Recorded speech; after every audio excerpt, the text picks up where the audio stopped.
Hello, everybody. Welcome to Houdini Hangout. Hope you're having a great day, and hope things are going well for you. Oh, my background is showing. Hold on here. Let me just nudge that over a little bit.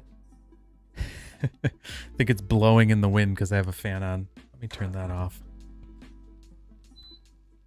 There we go. Anyways, how are you guys doing? Hope you're doing well. My name's Peter. Welcome to the stream. Oh, I'm getting some audio here on my end, so let me mute that so I'm not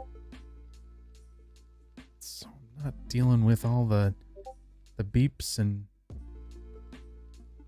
everything. I don't actually know where the audio is coming from. That's really funny. Hey Zach, hey Fractaler, hello Athens and Rares. And Zoe Logic, welcome everybody. Procedural Nodes, hello. Gosh, what is the sound coming from here? Let me see if I can figure this out real quick. Sorry. Fortunately, it's like my notifications or something. It's a problem with having two computers, right? Well, anyways, hey Ibo, how's it going? Yeah, so tonight we are going to we're going to have a little stream here that's going to be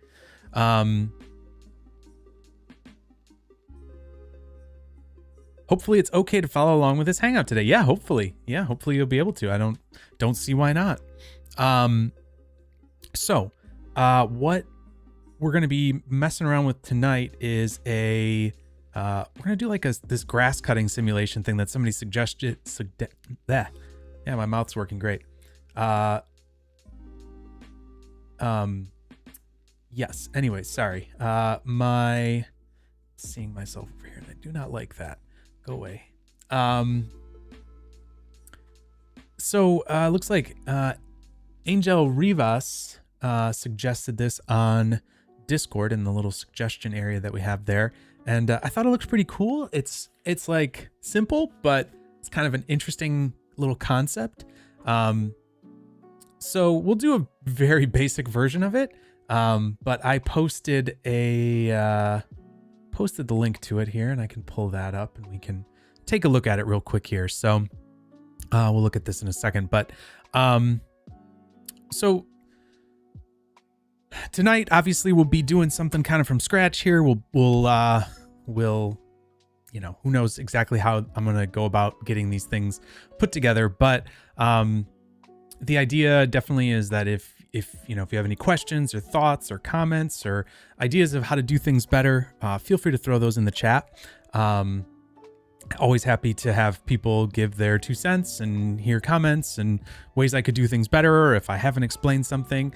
If you're confused about something, please feel free to drop your questions in the chat. I'm happy to clarify them as best we can, just because if you're probably confused about it, that means other people might be, and you'll be helping them out as well. So yeah, always happy to like stop and clarify things a little bit if we can. So yeah, so that's always my little rant at the beginning here. So yeah, hope everybody's doing great today. And let's jump over and take a look at what we're going to be messing around with today. Yeah, look at that nice fade to black dissolve, which I didn't mean to do. So here's the animation that Maximilian Vert did, which is his stuff is really good, by the way. So if you're curious about if you're curious to find some really cool Houdini stuff that people have done, his stuff is great. So yeah, so basically what we've got going on here is a bunch of grass or whatever. The lawnmower goes over it and clears a little path here, and then there's some clippings kind of flying up. So there's sort of 2 different parts to this that I'm going to kind of mess around with. First is going to be the the actual, I can smell it. Yeah, cut grass is good. I actually have to cut my grass, which is always a pain. Feels like you do it and then you have to cut it again. Like it feels like it's like the next day you have to cut it again. Anyways, so yeah, so there's the initial kind of part of it, which is obviously just the grass like on the ground, which is still, it's obviously not a simulation. We're not seeing any interaction between it and the grass or whatever. You know, the clippings that are coming up. But yeah, so we basically just have all of the grass that's kind of on the ground there itself. And so that is going to have to be done with some sort of an attribute that'll get adjusted as, you know, as this geometry kind of goes across it. And so, yeah, so as that kind of moves across, it's going to change whether it's tall grass or short grass, basically. And so we can kind of adjust that as it goes. And then obviously there's the actual grass simulation coming up. I think what I'm going to start that as is just a pop network, basically. And then that will, that'll just kind of like shoot up and get some, basically just get a little bit of drag and then fall back down. And if you look closely, there's not really a lot of interaction going on at the very bottom part of this. It's basically just kind of going through this more or less. I'm guessing it just dies off after the ground, basically. So it's not even really colliding with the ground per se. So there's not really like a simulation happening there, which makes sense. At this distance, you really wouldn't need to see that unless you were a lot closer. So just something to keep in mind there, that we're not going to like try to do any like strong, like any interaction between the clippings and the grass itself, because there is none. You can actually watch it pretty closely. Might be hard to see on the stream here, but if you go to the link that I sent, you can take a closer look at it. And if you're interested in joining the Discord server, you can go to houdinihangout.com and find a invitation to the Discord server there. And yeah, you can find topic suggestions and obviously the live chat from the stream. So if you want to follow along with that versus, you know, in the viewer that you're watching, kind of multiple ways to interact with things. You could always have it on your phone or whatnot, you know, things like that. But anyways, cool. All right. Let's get in and do some Houdini stuff here. So the first thing obviously we're going to need to do is build up some sort of geometry for the ground here. So let's do a geometry node here, and we'll just say, hey Plankton, welcome.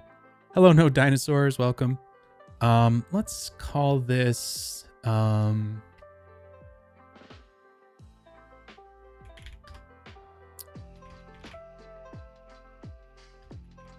just call this ground grass. Basically, it'll have both of them in there.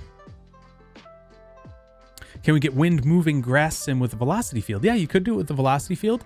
You can also just do it with a pop wind. It's pretty easy. Oh, I see what you're saying. The moving the actual grass on the ground. You could, yeah. I mean, that would be a lot more like simulation that you'd have to be doing, basically. You could do it just with a field itself, but honestly, you know, I don't know. It kind of depends on how it depends on how much you actually will get out of that, basically. Like, yeah, it might be kind of like diminishing returns on that, but certainly we could try that. Give that a shot. I'm just trying to think of exactly how I would do that. Okay. Anyways, we'll think about that. Okay, so let's go in here. Let's do a grid. One thing that's going to be kind of important here is we have actually here, I don't really need this to be so big. We could probably do 5x5. It'll be fine. So I'm going to need a lot of attributes here for the for where we're going to store, you know, the short and long areas of the grass. So I'm going to change this. Maybe it'll be 100. Honestly, maybe even 200 would be nice. Just gives us a little bit more detail there, and it's really not that many points. I mean, in Houdini, it's 40,000 points. It's not really like a crazy amount. So let's do that. And the first, let's see here. So I'm just trying to think of different ways that we could do this. You could do this with individual blades for sure. I have a feeling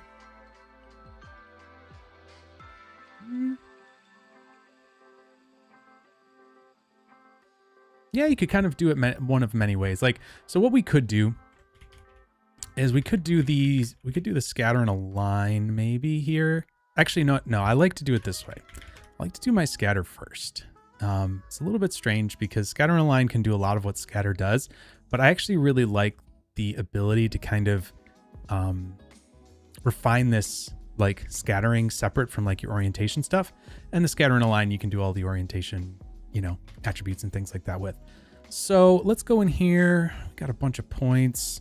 Let's just grab a line. We don't need it to be a meter tall, which would be a bit silly. We could have this be, gosh, I don't even know. Maybe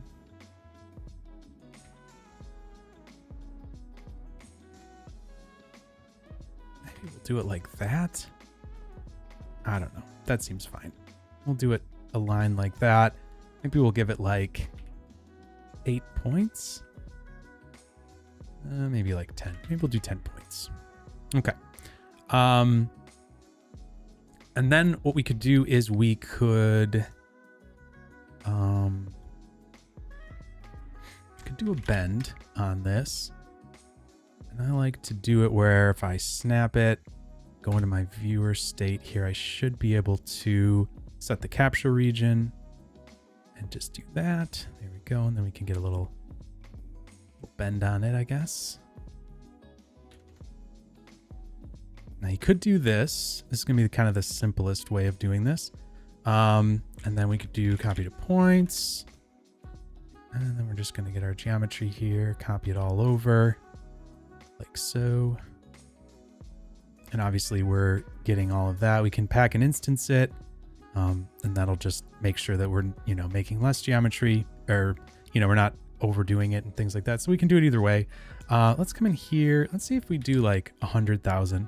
This is going to be very dense and hard to see. Okay, there we go. We can hopefully sort of see it a little bit better here. For loop with variation on bend strength and distance. Yeah, you certainly can do that as well. Hey Crossfader, how's it going, man? Yeah, so here we've got this, and what I'm going to do so that we don't have hello. So we don't have them all curving in the same direction. We're going to do let's see. Let's do a, what was it? Scatter in a line. And what I'm going to do is I'm going to plug this in like that, and we'll do add attributes to existing point cloud. And that should work for us. So now we should be able to do this, maybe.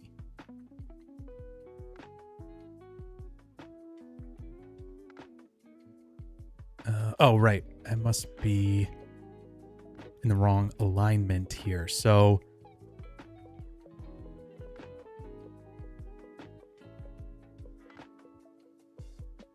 okay, that's working.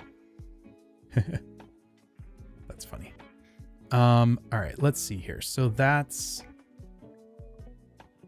our cone angle, which is not, it's not liking that. So let's just see if we can change this normal direction like that. Maybe. I always forget this. Shoot.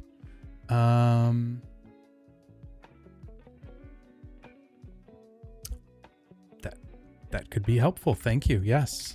Normals could help, but it should pick up normals automatically, but I'll throw those on there. Yeah, there we go. Nice. Thank you. Thank you. Yes, good call. So, yeah, so that's actually working. So now we don't have to worry about that. Go away. Okay.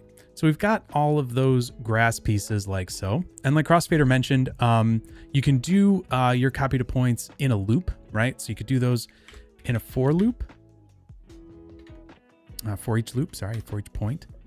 And we can copy them like so. And that's going to not do it correctly. So we're going to, oops, take this. We're going to wire this in here like this.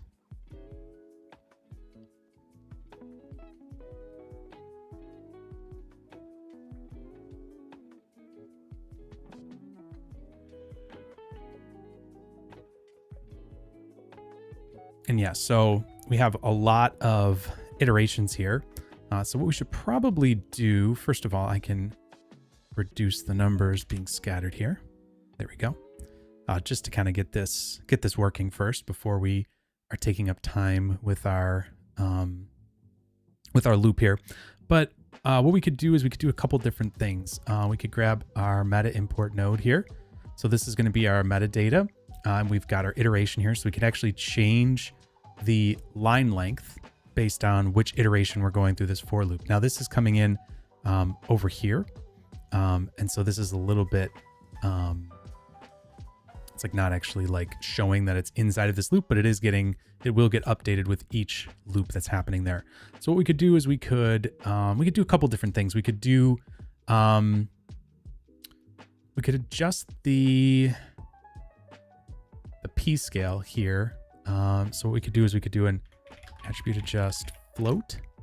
All we need to do is add this in here, and we'll do random, and the minimum is going to be, I don't know, 0.8, do 1.2 there, something like that. So now we've got some variation for the heights, so that's good. Gives us some variation. And then here with the bend, we could change this bend angle, and we could change that per iteration basically. So all we need to do here is make a little expression basically. So let's go into here, and we could say, we're going to grab that detail attribute from the meta right there for each metadata. So that's the node that we're going to grab it from. We're going to do a comma, then add the quotes again and do iteration. And then we're going to say, what index is it? It's just index 0. It's the first value. So now this is going to be the bend angle that we get there. So this will be kind of interesting because, oh, what did I do there? That's weird. Okay, there we go. I don't know what I did. Sorry. There we go. There we go. I think I just hit escape and it freaked it out a little.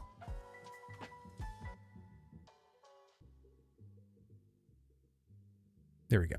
So now we've got all these crazy, weirdly bent things and all sorts of bizarre stuff happening here. So obviously that is not what we want. What we want to do is get the random iteration. Let's do a random from this. So we can just do rand.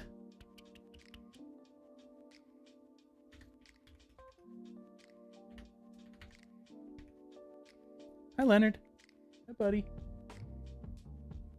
Then he just got back from his walk. All right. So we've got our random here, and that will give us a value between 0 and 1. So now if we do this, they should all straighten out and not be so crazy.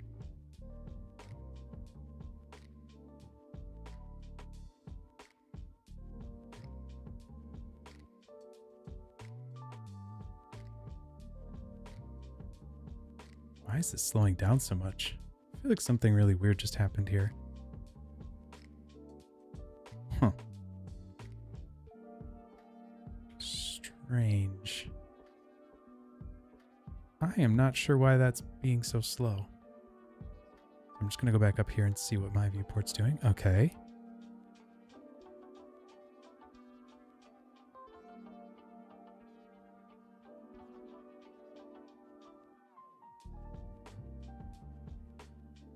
Yeah, but it shouldn't actually be doing... Yeah, random hits hard. No, it shouldn't. That shouldn't be the case, honestly. Like, I don't know why that would be the case. Like, the viewport shouldn't be slow because we've done that. Like, the process will take a second, but there's not that much geometry here. So there's something really weird going on here. I'm going to reset the viewport.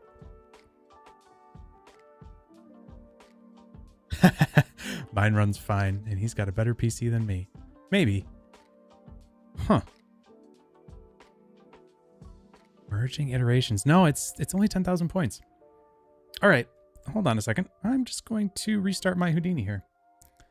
Because I think something got goofed up there. So let me Let me just restart that.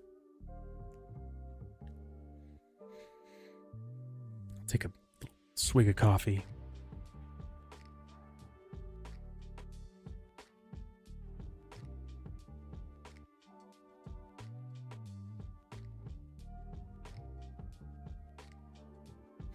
Cheers.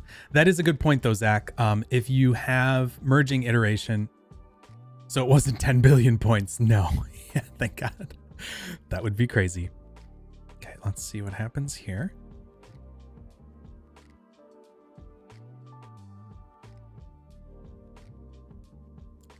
I am really confused by this. Did I do something really stupid here?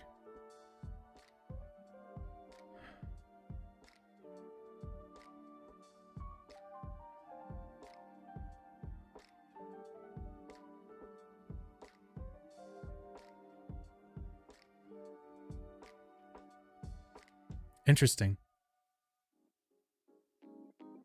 I'm just going to delete this.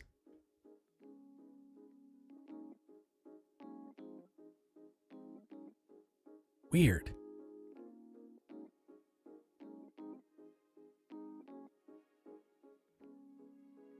Yeah, it started to lag once I added the attribute on the bend. That's really strange.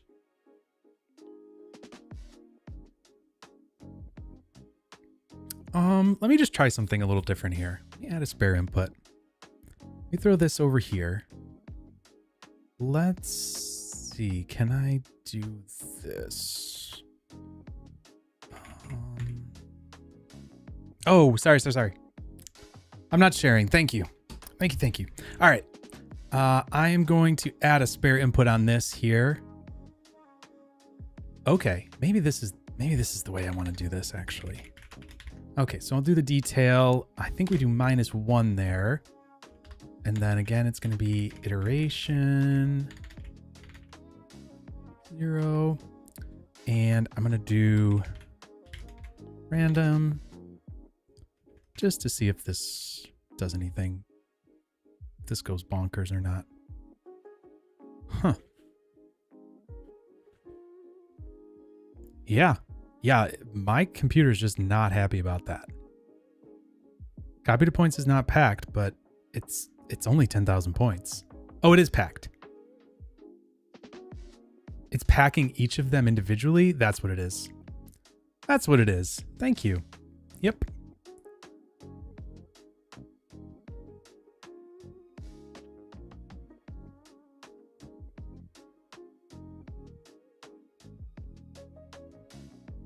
So I think what was happening there is that we were doing the pack so many times that it wasn't actually instancing, and then you had like overhead from it, I think.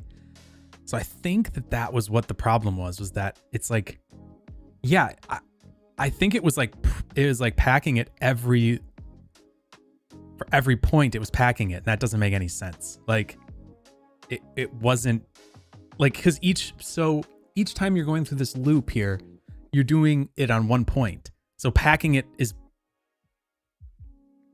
just totally pointless. Hey, Houseplant, how's it going?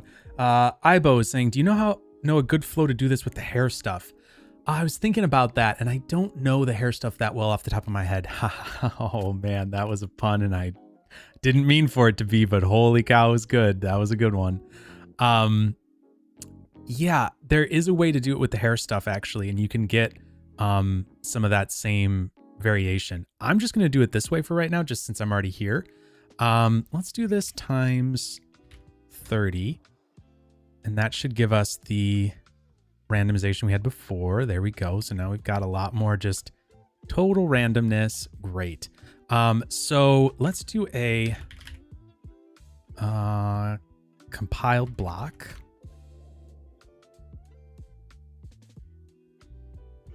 And I'm going to put this inside of a compiled block because that should make this run a lot quicker. I'm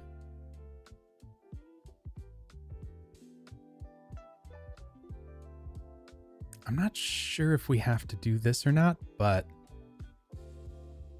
let's just do it anyways. I can't do a compiled begin for for this. Oh, you know what I could do? I could do it here. Sorry. Could put it over here. What? Hello? Oh. That's... Hello? What the heck just happened there? Stop it. That was really strange. Okay, there it is. I can throw this over here because this isn't changing every loop. So that's good. Okay. Cool. So that's all good. Primary path is that.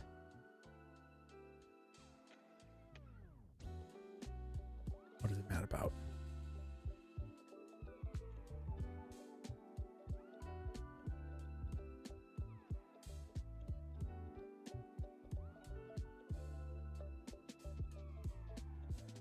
Let me just see here. Yep. So what it's saying here is that basically I need another for each here. So we're gonna do a for each, or sorry, it's just a block begin. Throw this in here. And this needs to be in the block path is gonna be to the bottom here. So we'll do this, and then this is going to be fetch input. This is fetch metadata. I don't know if I need that actually. Let's see here. Yep, there we go. Good.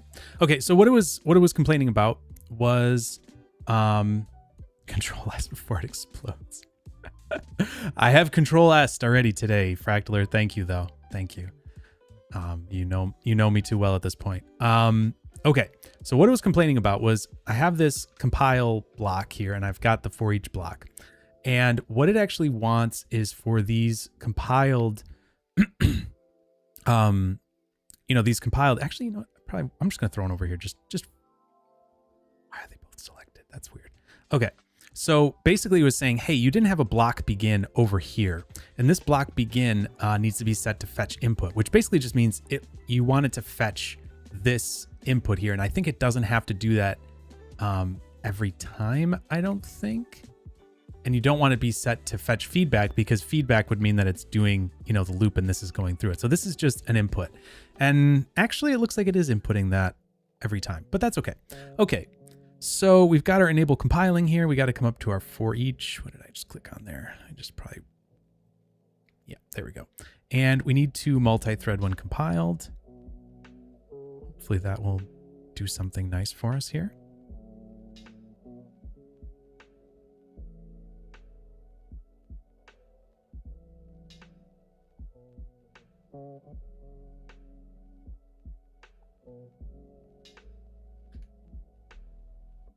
Okay, so let's see here. If we do our scatter, if we go up to 100,000, how does this work? Yeah, that actually was pretty quick. I have to say that wasn't terrible. Okay, seems pretty nice. Let's see here. What if we do this? Oh yeah, that's great. Look at that. Cool. Nice and quick. I mean, it takes a second, but just multi-threading it, but still, that's good. That is nice. That is nice. Okay, now we got 1,000,000 points. Okay, 10, get out of here, Lucas. You're gonna crash the whole thing. Crash the party. Crash the software.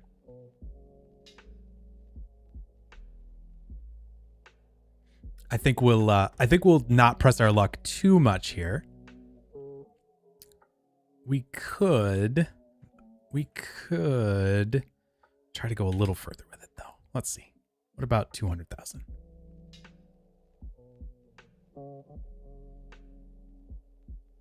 Yeah, not too bad. For final render, then. Yeah, exactly.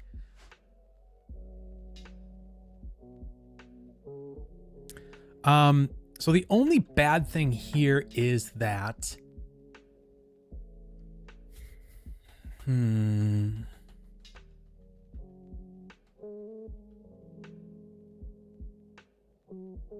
just trying to think here.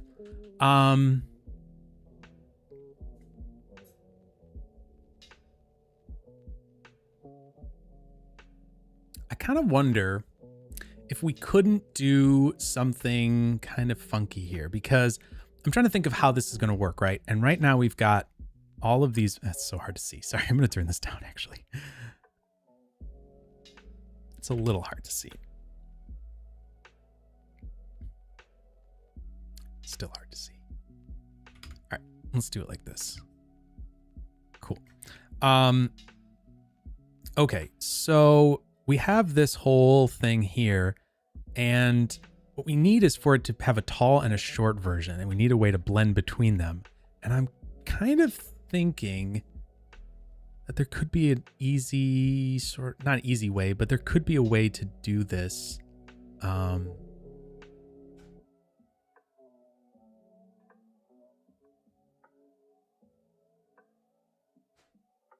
Yeah, and actually get it to work nicely. Yes, so here's the problem is if we do a solver on the points, right? Every time you change something there, you're going to incur a hit, right? So it's going to be like this, and it's going to take 2 seconds per frame to calculate, right? So that's what I'm trying to think of here is like what's the quickest way of doing this? And what I actually think might be the best way of doing this is doing 2 different versions of this. Yes, a p-scale would do it, right? But watch what happens when I change the p-scale here. If I change this to, well, all I'm going to do is just multiply, add another attribute adjust float in here just to multiply it. But watch what happens when I multiply this. It's going to take a second to calculate. So if we do multiply by 0, boom, there it goes. If we do multiply by 0.5, 1, 2. So it takes like 2 seconds per calculation, right? And so you could do that, right? You could set this to 0.1, boom. But you're going to get that hit is going to happen every single frame, right? Which seems not great. Doesn't seem like a great thing. So what we could do instead is something a little different here. So, I'm going to call this long grass. And let's, sorry, I'm just going to align those a little better there.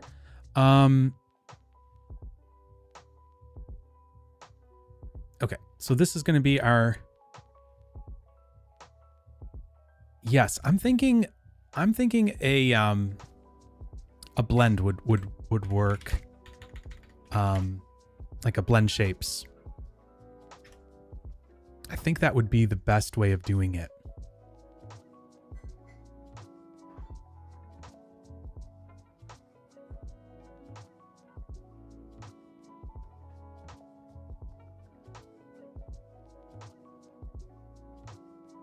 Although,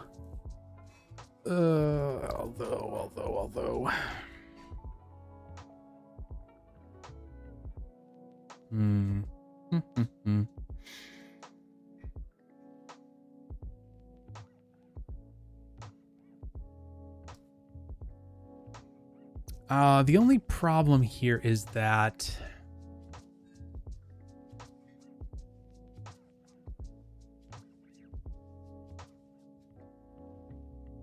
oh, okay. Never mind. Sorry. I was going to say the only problem is that we're going to have to use some sort of an attribute to do that, but we can do that on the grass because this isn't packed here or anything. So we've got this grass here, and I'm just going to copy this over here like this. And I'm just going to get rid of this. Okay. So I'm just going to call this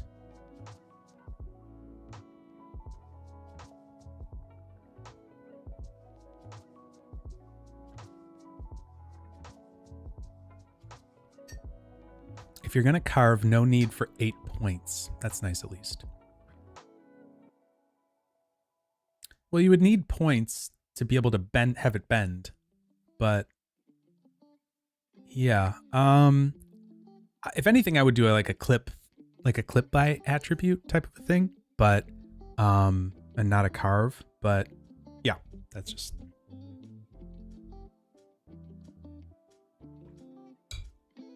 Hey Joven, glad you could catch it as well. Thanks for being here. All right, so we're gonna call this grass points.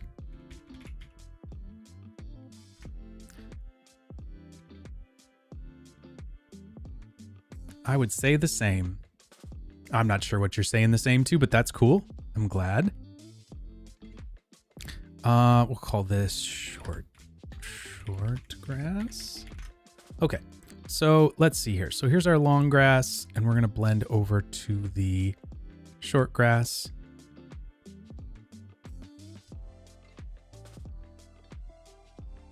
Yeah, look at that.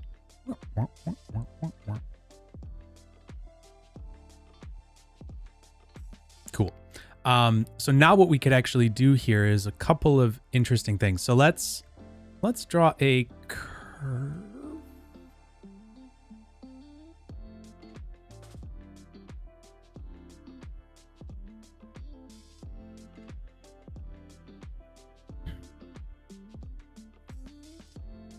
Okay, I'm going to clip by attribute. I see that's, yeah, exactly. Yeah, clip by attribute is test with mops fall off. You could do it with mops fall off. So what I think I'm going to do is basically we can just have a mask attribute that we put on it. And all we need to do is make that attribute, right? Just trying to think here. There's a couple different ways we could go about doing it.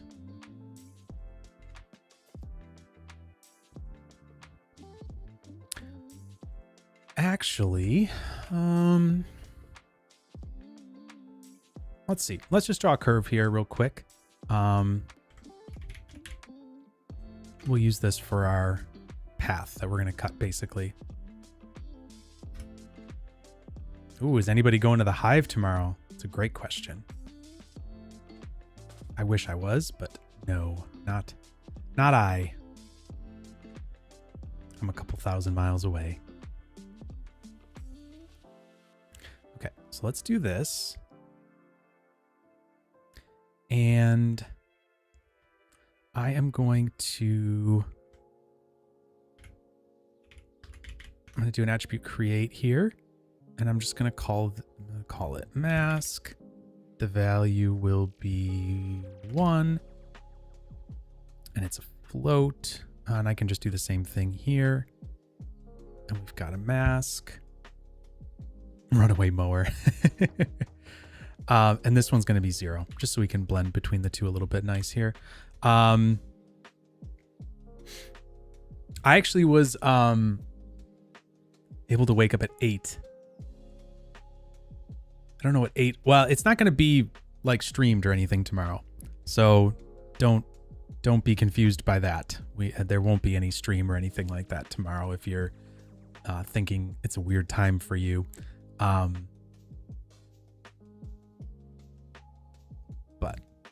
not sure if you're in London or not, but oh, you're going to the place. Nice. I actually got to go to that same place for the 20 launch. They had the Houdini 20 launch there, and I got to go to that, which was fun. All right, so let's do an attribute transfer here, and we'll go transfer from to. Move this over here. I forgot that it goes on that side. So let's do that. And we're going to grab mask.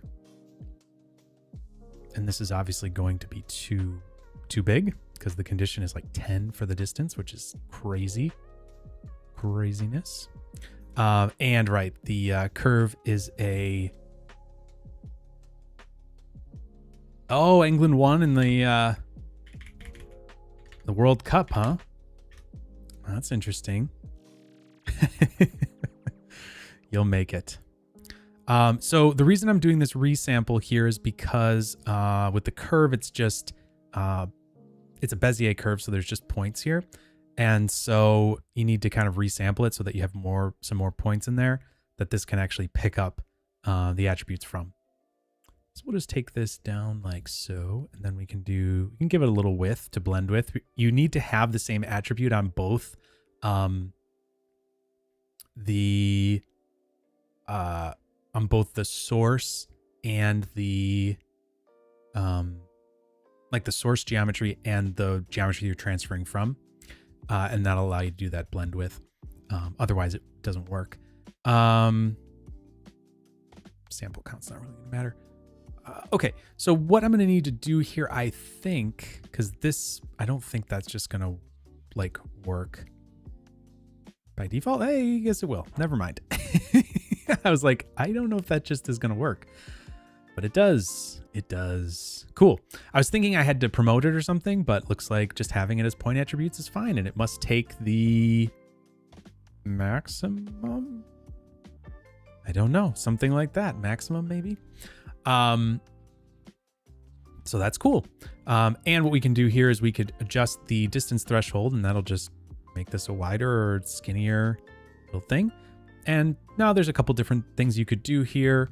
We could use a carve like Lucas was saying, and we carve the second U. You can animate this, right?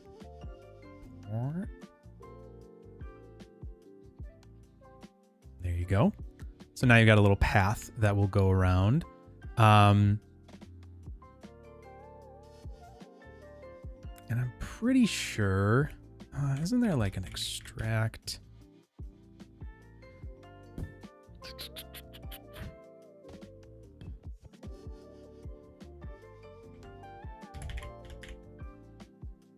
Oh, there it is. Extract point from curve. I think this is what I want to, if I want to attach something to it. Oh, right. That needs a curve view attribute, so I can do that in the resample.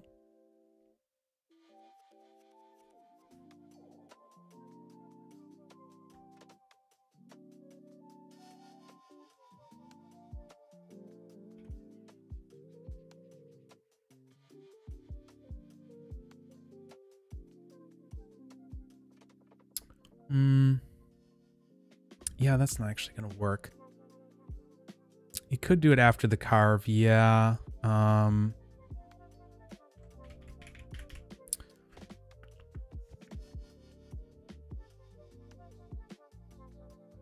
But I think the problem is still going to be that the curve U is set before the carve. So you would actually want...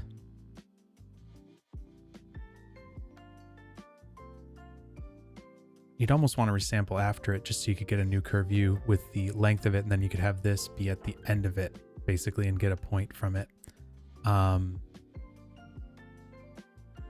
Because this would have to be at 1, basically. So this would be at the end of it. But if you trim this, it's not going to work. There's going to be no attribute that's 1. So I think what I would do is just resample it again, actually. In fact, do you even need this? No, you don't need that. So what I'm going to do is I'm going to carve first, then resample. And that should be fine. Thankfully, carve knows what to do with that. So that's cool. And this should be there. Yep, perfect. Okay, so we can use that.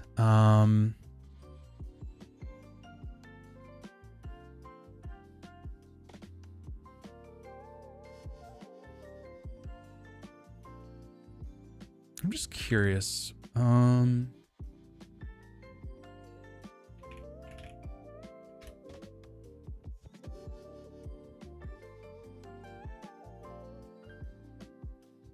Okay, so I'm going to do this twice. That's all right. I don't mind. I'm going to resample it. Get the orientation along curve.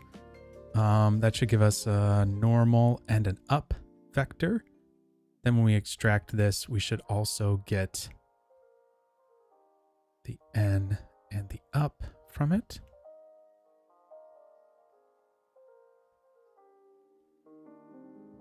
and that's good. Then we've got the up vector here, and that will show no matter what we've got from this. Great. So then we can copy something along to it. Cool. Very cool. And great. So now we should be able to have our like some sort of little lawnmower or something here. The other thing I could do as well now is I could up this. This doesn't really matter too much, so we could try the 200,000. It's gonna just need to compute that twice, but it's not the end of the world. It takes a few seconds.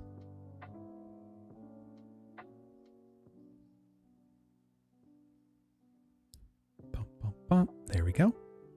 Cool. And then we should be in business, and it shouldn't really be all that much slower. I mean, obviously it takes there's a second of time here, but interesting. There is a little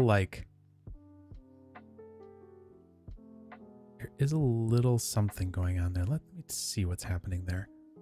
Why is that happening? Is that because we have a resample here?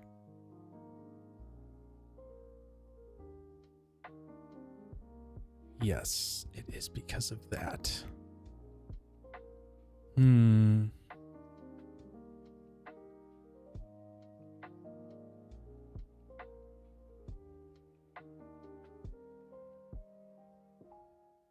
Okay, so what we'll do instead is I think we already talked this clip.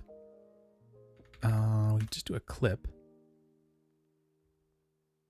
And I think we could do that, and that will actually be a cleaner way of doing that.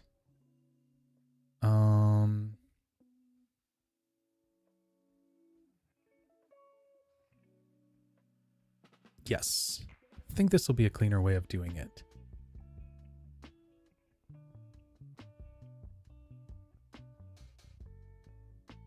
Probably have to do this a little different the way we extract this, but that's okay. Because this resample is what's causing us the issue there, where it's getting janky and kind of bouncing around a little on us. Unless there's a way... No. Sometimes resample doubles the points. I don't think it's actually doubling the points here. Sorry, I'm just going to animate this real quick. 0, 1. I don't think it's like doubling the points. But see here, we're getting this like stretching.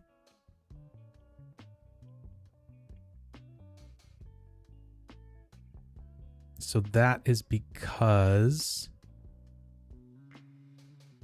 of this carve, possibly.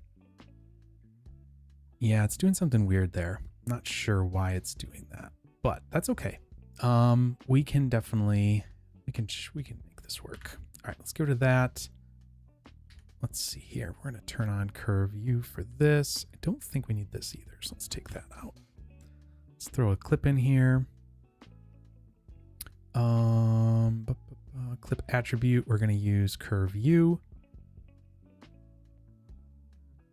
And we're going to say below the plane.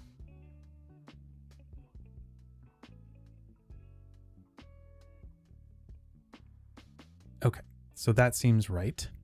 So what we can do is we can start at 0 here. Boom. Let's actually go up here. We'll do it to 1.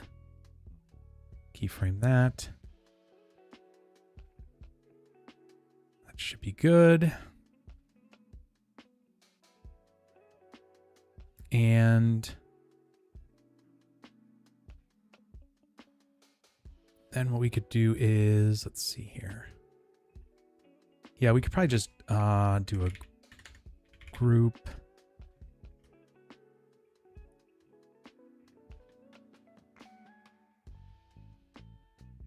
Oh no, do a group by range. And then what we could do is just like points here. We'll just grab the outside points.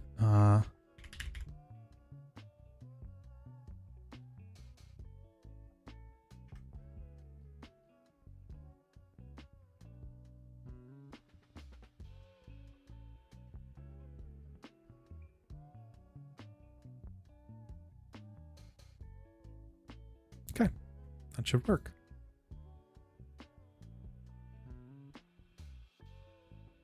Then we could just blast that group and use it for attaching something to it. Should be nice and easy. We'll just call this end because it's only one point. So then we've got the end point there. Lovely, lovely, lovely. Do a null here that we can reference to attach an object to it. And we'll just do a blast. And now we can do end. Non-selected, and that should just be our endpoint. Where is it? There we go. Cool. Let's just double check these blend shapes, make sure we're not getting anything funky from it, but I think we should be good now. Yeah, that looks stable. Why are we... Oh, I've got that on. Let's see here. Yeah, that looks nice and stable. Perfect. Okay. So not doing the multiple resamples is a great idea. Okay. So we're actually going to use that endpoint for kind of a few different things, really. Nice and smooth. Because we're going to need to connect, we're going to need to connect the, what do you call it? The lawnmower to it. So let's just do this here. We'll do another geometry node. Let's call this geo lawnmower. And really this is just going to be, right now it's just going to be a box. I'm not going to do anything too crazy with it. Let's do an object merge. Hard surface lawnmower. Let's go. All right, so we're going to get the endpoint there. And we can just do copy to points. Easy enough. Basically one point, one geometry. Everything is nice and simple. What do we have going on here? Do I have... Yes, I have mask and up being displayed. But this should work here. Yep, there we go. We've got it driving around. Interesting that first bit there deletes it. Let's just double check that there.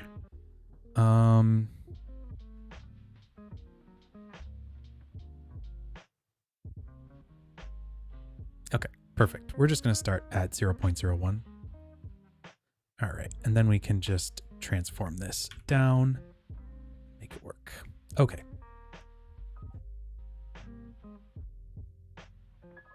Use the attribute transfer distance as the mower width. That's a good idea. Yeah. It's a great idea. Get a little proceduralism in there going. Let's see here. So that's this attribute transfer here. Here's our distance threshold.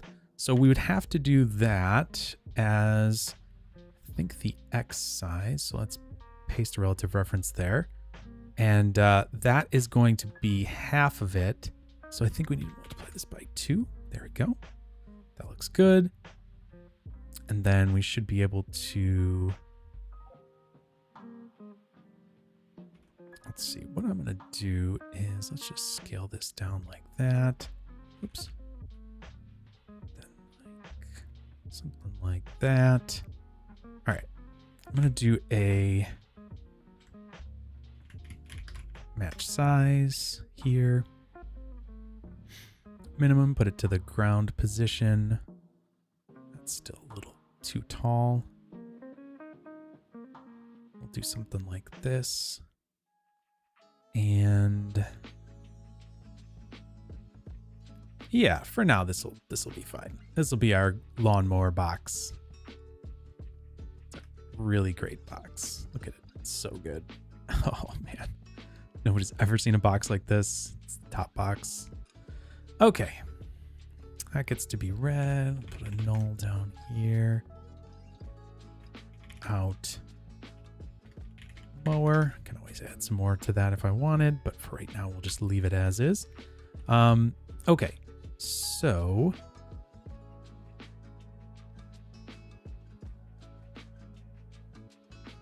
Athens is asking, would this rig work on uneven terrain as is? Yeah, I don't see why it would be any problem. I mean, so what you would need to do obviously is have your curve like projected to the surface. Throw it in a height field, 10 billion points. Perfect. Yeah, let's do it. I mean, it definitely would work. Actually, you know what the funny thing is this grid is now totally disassociated from these attributes. I was thinking originally that I was going to have to do the attribute on the grass to make it grow, but then as I realized how many points we were doing, like how many points there were going to be scattered around, it doesn't make sense to do that. This is obviously a much more performant thing where we can literally just scrub it around and have this grass be cut like so. So yeah, that was so this grid, the scale of it doesn't really matter. So I could actually reduce this, but it's going to recook everything. But what you could do is you could change the profile of this grid, right? Have some noise applied to it. And you could project, use like a ray to project it, the curve to that grid, basically. That would work. And there's really no reason that having this on uneven terrain wouldn't work. It's just easier to set it up this way. It's just a little less like time commitment, basically, but it should work just fine. I don't see any reason why we would have an issue there.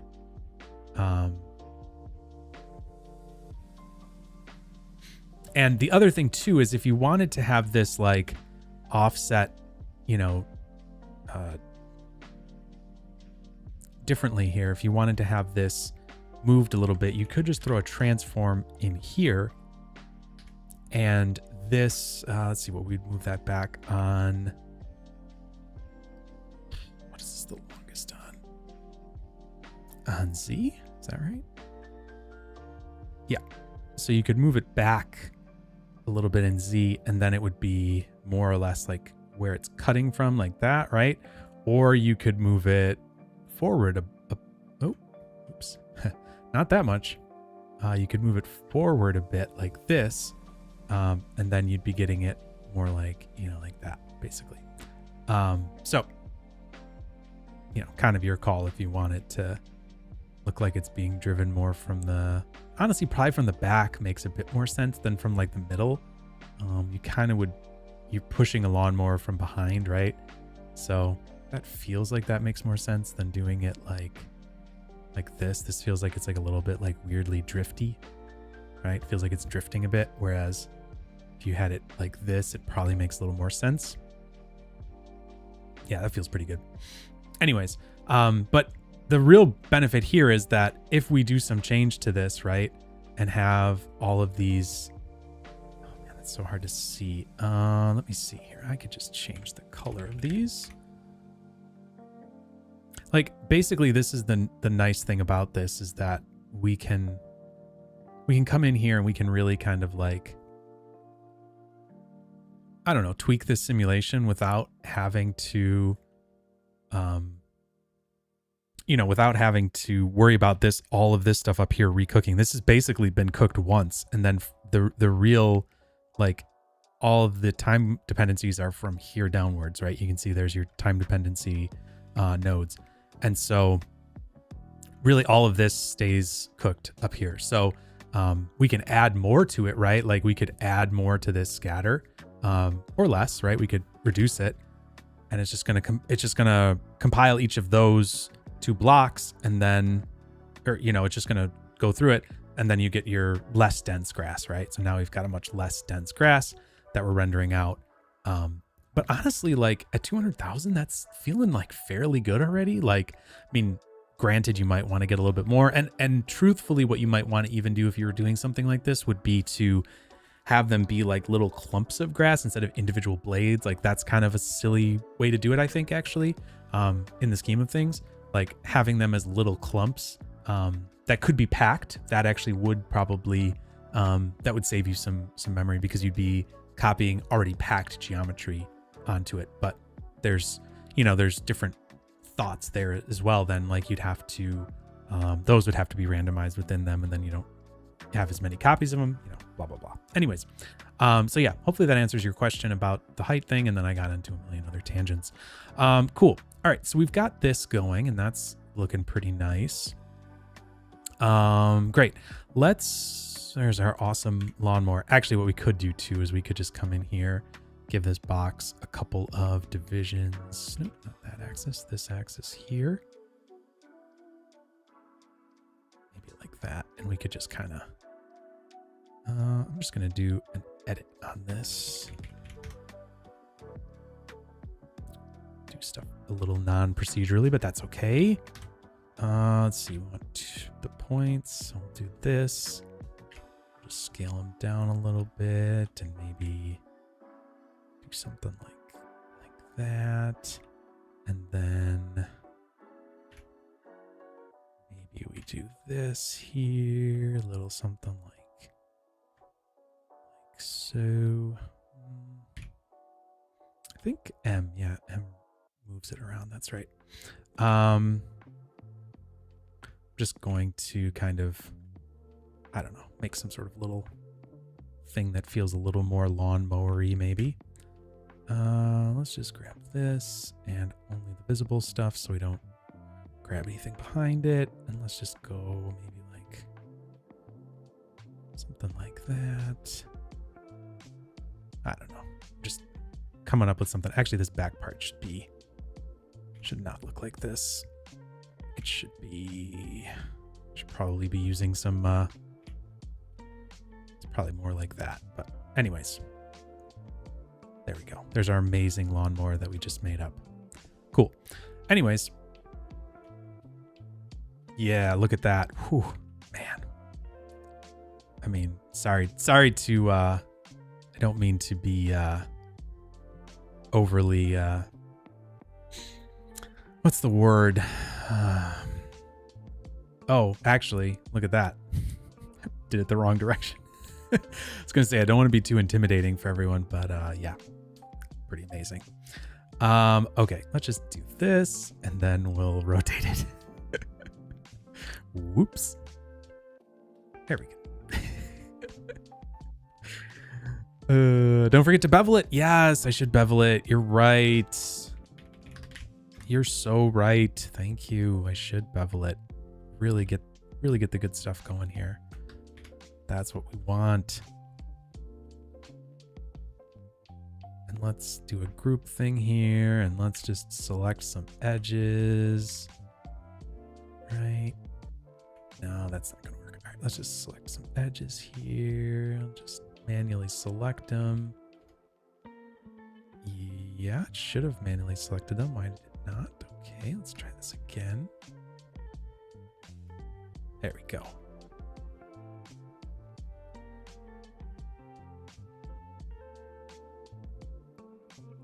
Yes. It's so aerodynamic. Look at that thing. Whew. That's going to cut your lawn like you'd never believe it. Everyone. Yes. Yes. I'm sorry. I shouldn't be doing this live to just totally depress you that you can't have these, now make it shake a little while walking. Hey, look here. I'm a modeler, not an animator. Okay. Come on. Let's not get crazy, folks. Okay. So we've got that. This is the most silly basic part of it, but that's okay. All right. So the grass is getting mowed. Now we need something to kick up the grass up into the air, basically. So what we could do with that is let's grab this and we'll say sim, maybe grass emit. We'll call it that. And so what I'm going to do is I'm going to use this same little thing here, more or less, but instead of this, I'm going to use something a little different. So if we look, where did my thing go? I don't know. I must have got rid of it. Noise chops on the position. Yeah, exactly. Who needs animating? Exactly. Just chop it up. Okay, so let's do this, and let's do like a tube. I think doesn't even really matter what it is. Let's do a grid. A grid should be a tube grid. A grid should be fine. We'll just do a very small grid, like 2x2 polys. The size can be quite a bit smaller. All right, so let's just copy this here like that. Okay, so what we could do with this is basically we just want to have this be next to the lawnmower. The easier thing to do here would be to just move this up like so. And then we can use this to see it. All right, I'm gonna turn the grass off. We don't need to see that right now. And now we could move this into position basically. So what I'm gonna do is let's just make like something like this. So if we remember from that animation, which I should probably pull back up.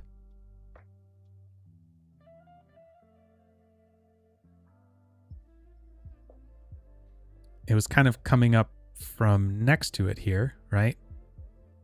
And so what I'm going to do is, let's see here. So we want it to kind of be coming up, I don't know, I would say from like sort of the back here like this, right? And like popping up in the air. So like that's probably going to look pretty good like that. And then we could, I think we could just do a mirror here and just have one on either side. Perfect. So this is going to be our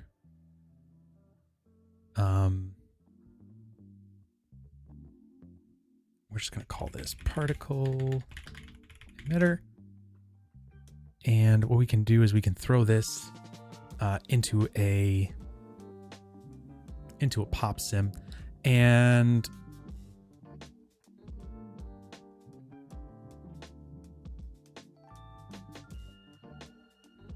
yeah, I'm just trying to think here. What's the best way of doing this? So I think, let me actually see something here. Let me do a scatter on these just out of curiosity. And it doesn't need to be quite so dense. I could just do 100. And let's do,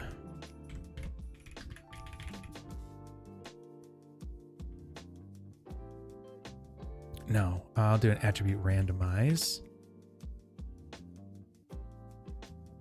And we want this to be V. And I'm actually going to visualize it this way because I actually want to see kind of the direction it's heading in and not the direction it's going from. So let's do inside of a sphere. And I'm going to say, give it a cone angle, bias towards a direction. All right, well, this is simple enough right now. I just want to see if it's going to move around to the side like that. So it should be pointing to the side. Yep. Seems like that's working. Hello? Where did my... Oh, I turned it off. That's why.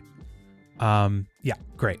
So what I was kind of making sure was that this attribute was going to get transformed with it, because we really need to do it before the copy to points, because if we don't, let's say we did this attribute here after the fact, it's not going to get copied with it. It's just going to move. It's going to be adding that attribute always in that same sort of direction, right? See? So that's obviously not what we want. So we want to put this beforehand so that the copy to points knows to transform that attribute, right?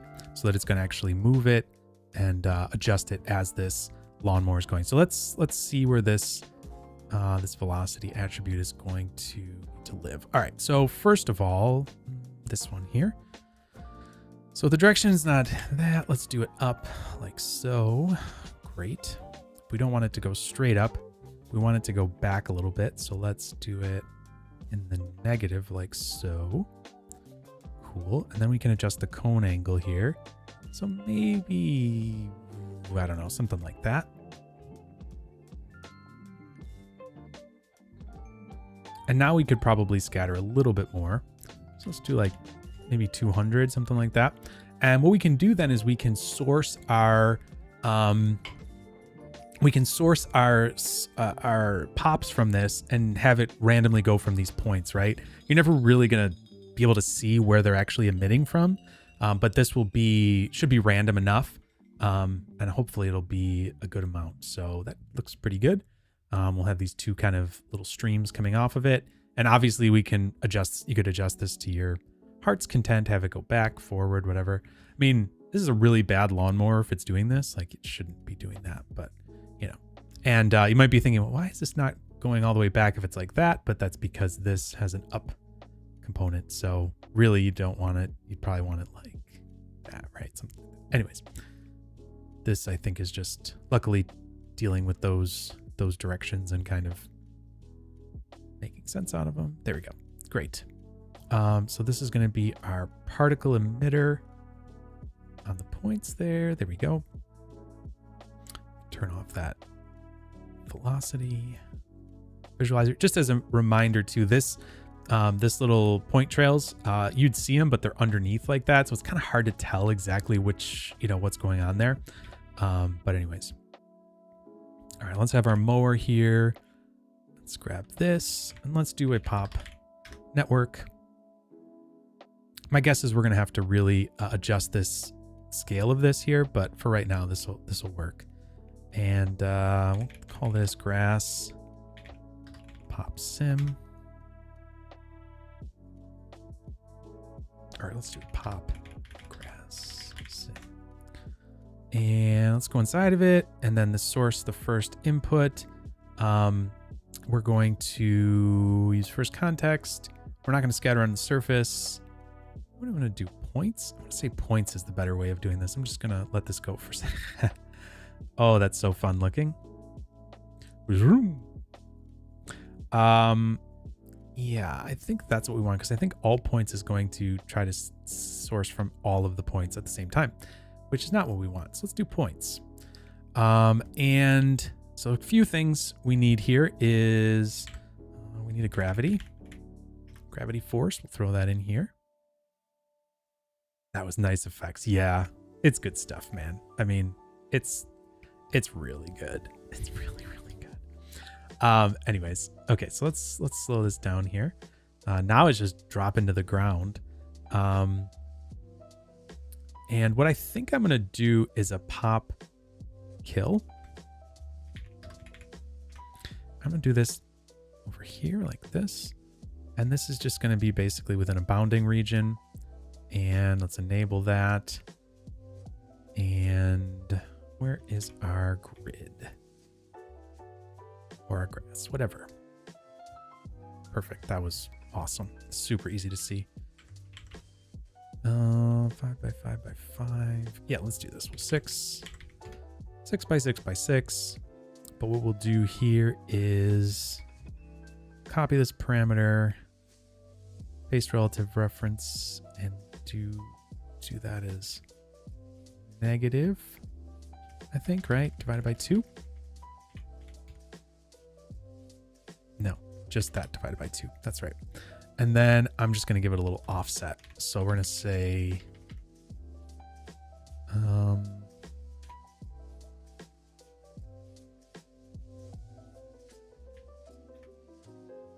yeah, maybe 0.1. That seems fine. All right. So now anything outside of that is going to get, anything inside of that's going to get killed. So now I've got to invert it. And now that gets killed. Yep. Perfect. Basically, it's just a way to not have to worry too much about tons of extra points in your scene. So maybe I'll just do this 10 by 10, just so it's like that. Great. Although it's funny for there just to be grass spewing at the end, but we'll leave that for now. Okay. So what we could do maybe here, we could adjust the inherited velocity, so we could scale that up. Let's just do this to 120. So, yeah, that's what I'm talking about. Okay, so that's too much.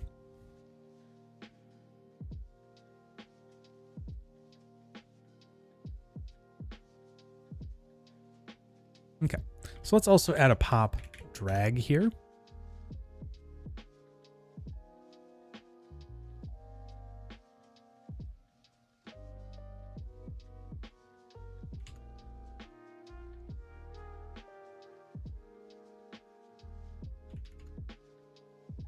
Just gonna play around with these values a little bit here. See what we can't come up with.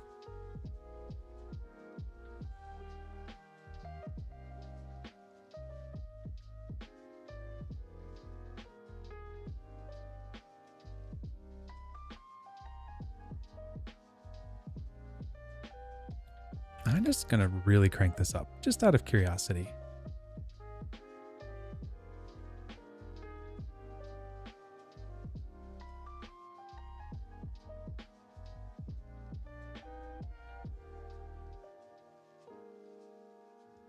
All right, so what I want to do here is I want this to be, oops, this here. Yep. I want this to be linear, not Bezier, so I'm just going to change that to linear.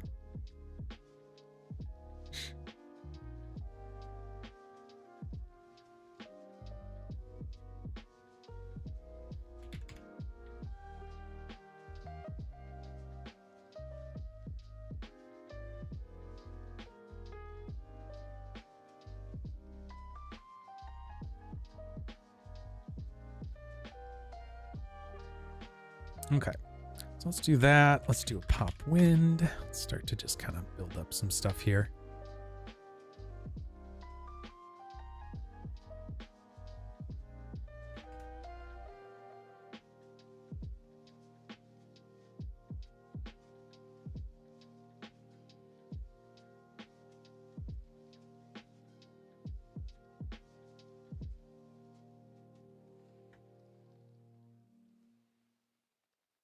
Kind of wonder if I should. Yeah, I feel like it shouldn't.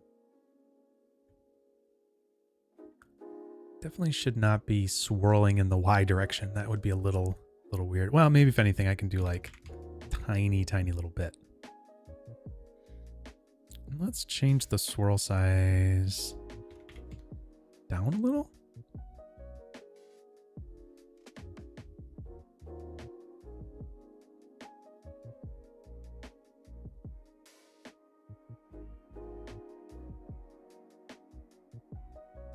Let me just double check. Let me see what this looks like again here.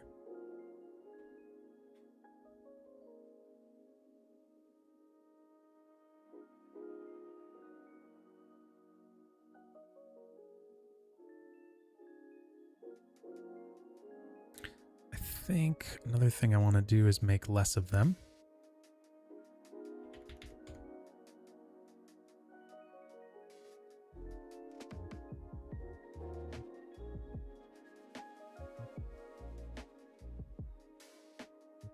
I still feel like they're not going up high enough.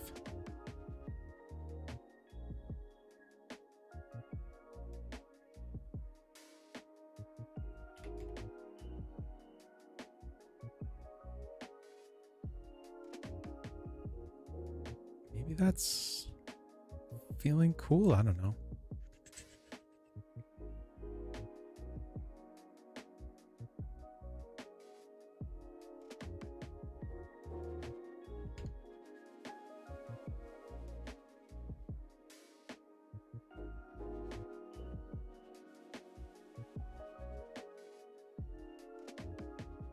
Let's see.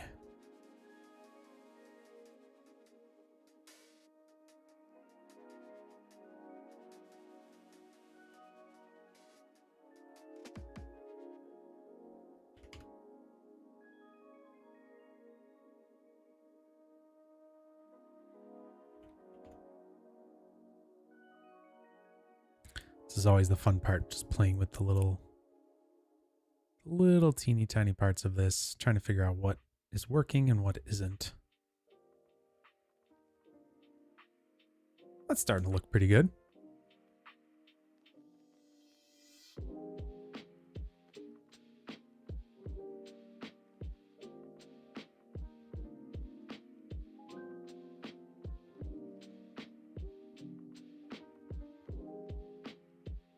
Yeah, that's not bad.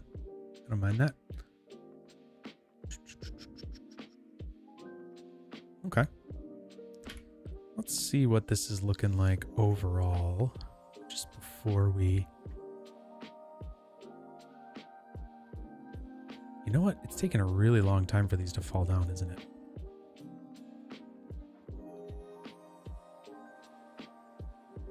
Also, that's why that thing's moving way too fast. Let's do this. Let's make this a little slower.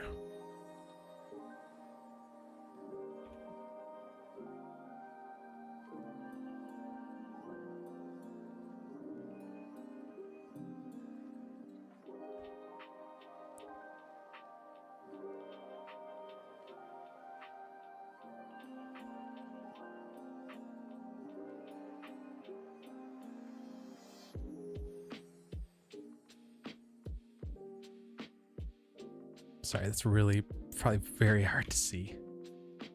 Let me see. I can turn the point visualization up. This? No, it's not even that. It's actually the geometry.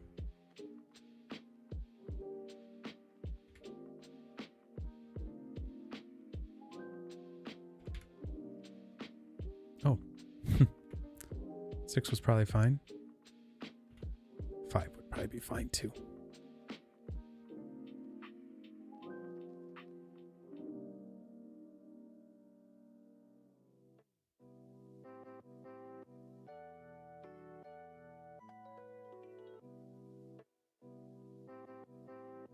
Yeah, I think that's starting to look like something.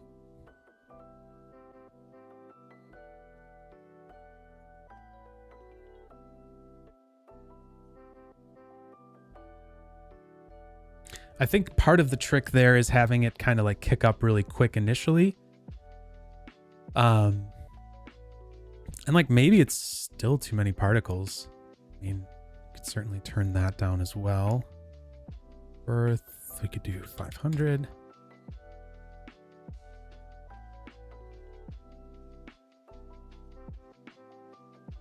Could randomize air resistance or gravity on them so they feel like a different weight. Yeah, so the way that you would probably do that is changing their mass. Having a unique mass per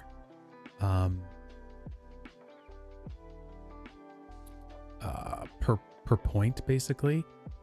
Because with a lot of these like pop drag here, you have ignore mass. With pop wind, you have ignore mass. So what you would need to do is, yeah, I guess what we could do is we could come up here and we could do attribute adjust float here. I'm not sure what the mass would even need to be. So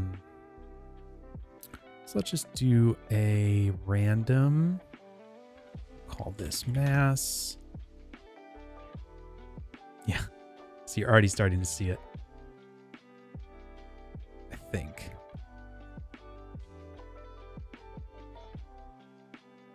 No.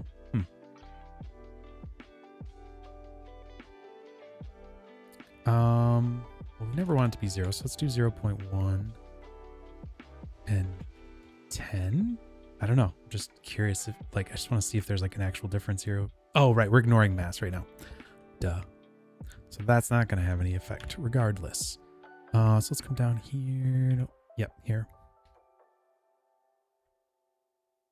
And let's not ignore mass. And does gravity... Gravity doesn't matter for mass, but the drag and the wind would matter. So let's try that.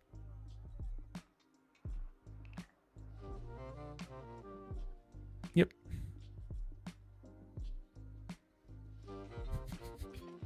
Some of them are very small and don't fall properly. All right, so let's up this a little more here. So let's do and 2.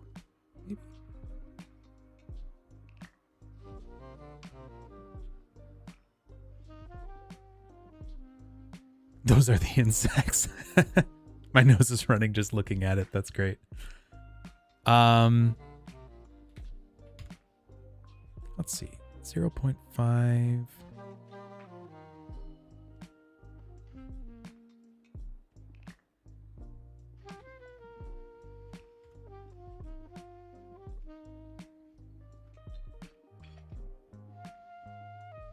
No, that's too little.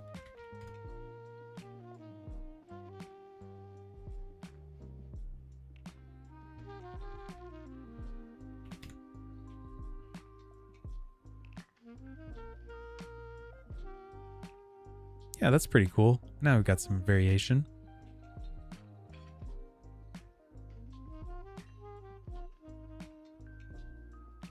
The other thing you could do too, I think, like if you wanted more randomization, you know, you kind of have to keep in mind that is, hello, the kind of all you have right now is just this number of objects.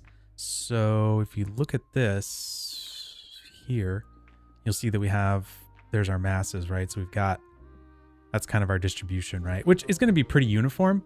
But if you wanted to have more, you could up the count here to like 1,000, right? It's not really going to affect much because it's not really that many points.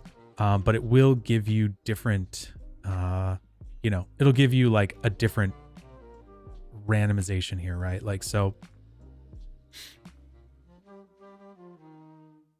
yeah. So like if you had less points, I guess is all I'm saying, is that you might find that one side, like if you had like 100 points, you might find that maybe one side has less randomization than the other, just based on the way that kind of the values are coming out. And, you know, there's only just, I guess there's only so much you can randomize when you have only a small amount of points. So just, I guess, keep that in mind. But that's feeling pretty cool. The other thing I want to do is I want to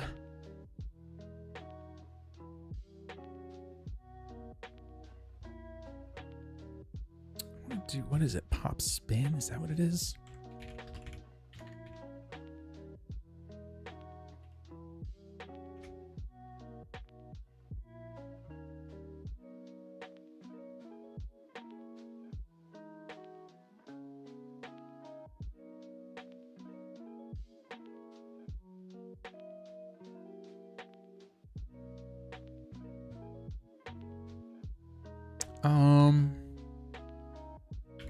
Actually, is it, we can just do this, another attribute randomize. Don't need a cone angle or direction, but this could be W, right? I think that's what we'd want.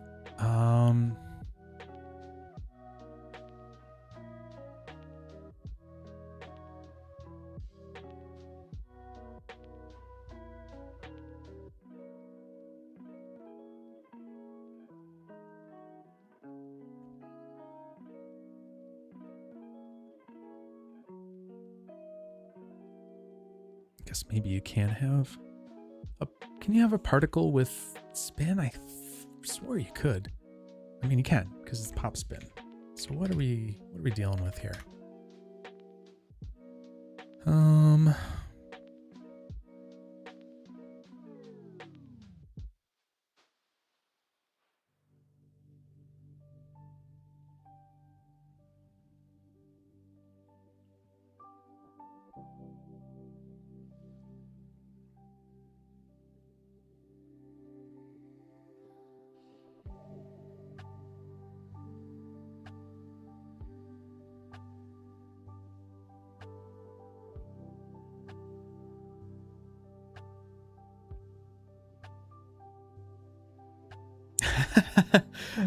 Hey, Anya, how's it going? That's really funny. Thought today was Tuesday. Yeah, no worries. No worries.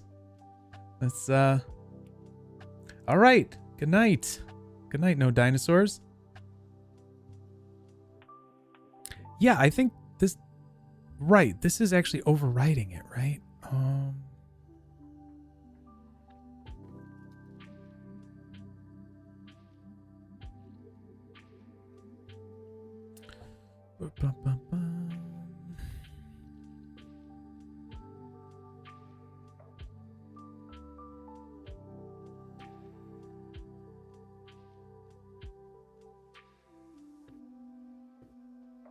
Looks like a UFO. Let me just pop the help up here. Just trying to remember exactly.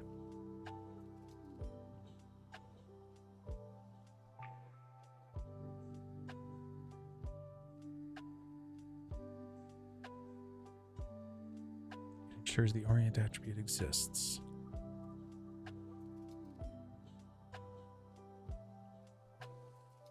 Right. Okay. But it does not seem to be adjusting it. Like, oh, there we go. Wow. Really need to crank that. Holy cow, right? Because it's in radians, right? That's what it said. No, in degrees per second. Okay, cool.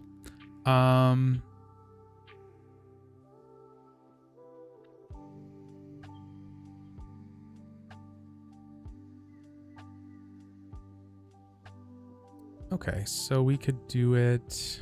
Let me turn off this visualization. There you can see them. They're actually rotating that way as they're falling.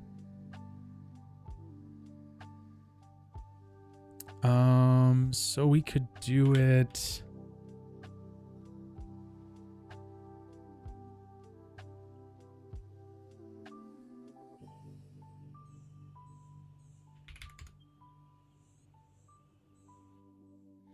Yeah, so probably what I would do here with this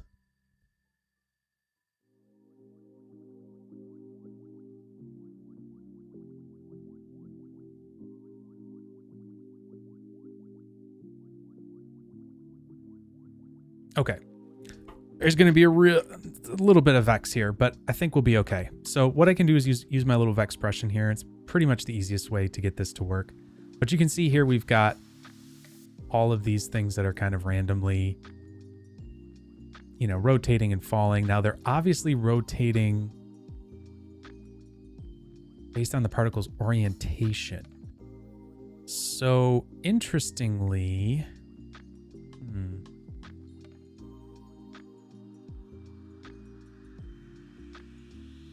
I wonder if we put the orientation in first. If we source the orientation instead of this.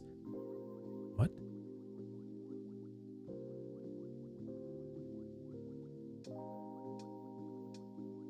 Oh, okay. I was just calculating it off the velocity, I see.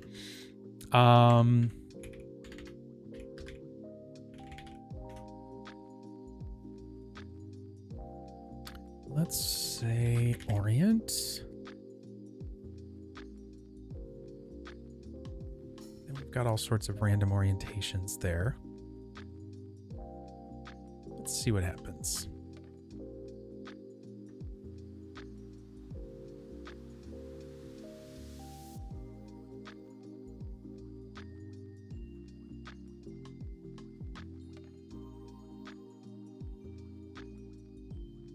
Yeah, looks like it's working.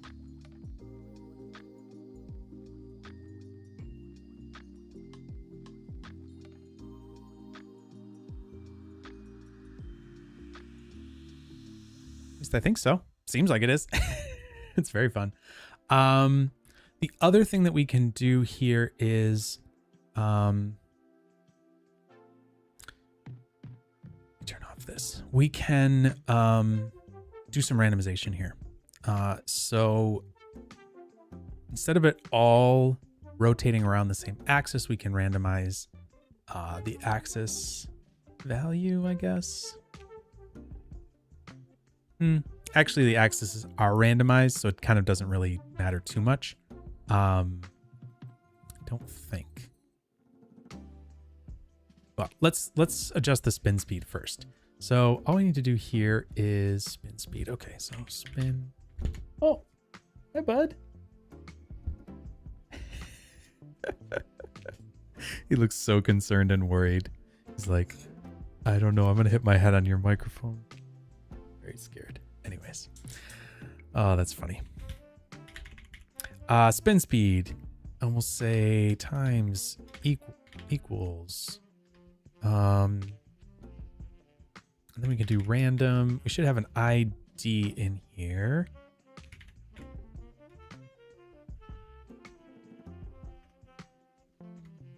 Let's see. That should work.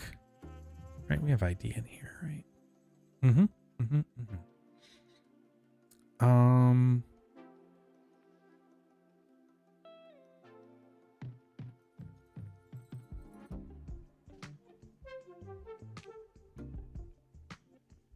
So I'm kind of curious here. I'm just gonna really go crazy with this, just so we can really see how fast these things are spinning.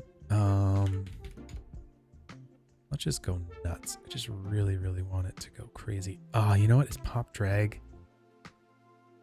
No.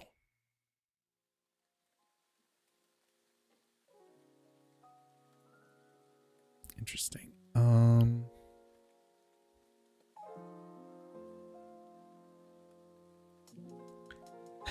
Hello, Dorota.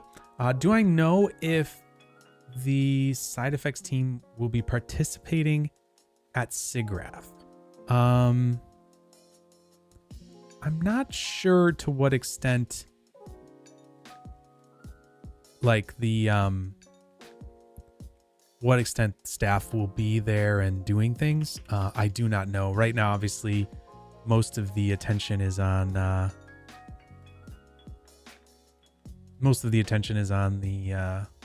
launch right now. So,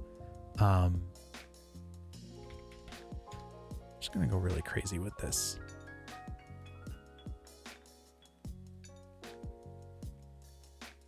Okay, yep. There's definitely some that are really, really spinning.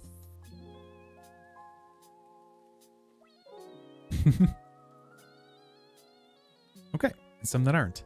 So that's cool. And so what we could also do is fit 0, 1 and say that this is between -1 and 1. So some will spin the opposite way and others will spin forward. And some will basically have no spin.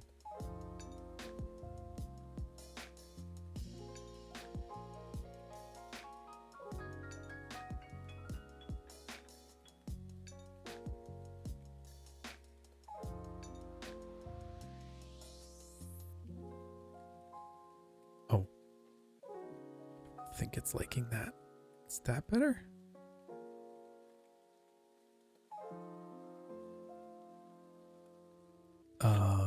What?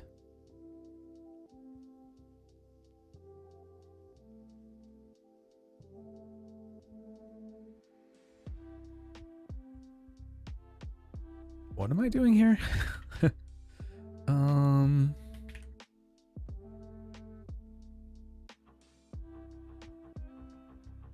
Right. Mr. Combo. That's what I'm doing. All right, so let's just do this back to a normal speed.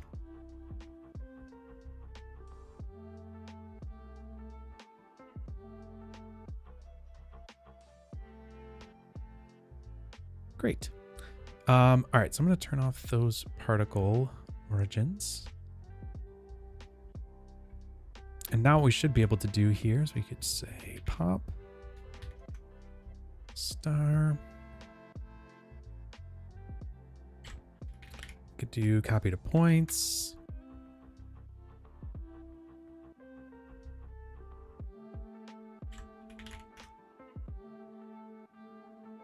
How long did we make that other line?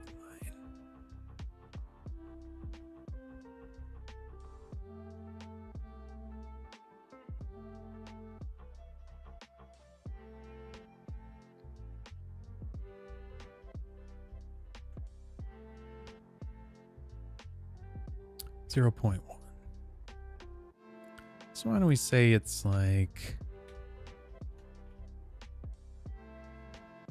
0.75, right?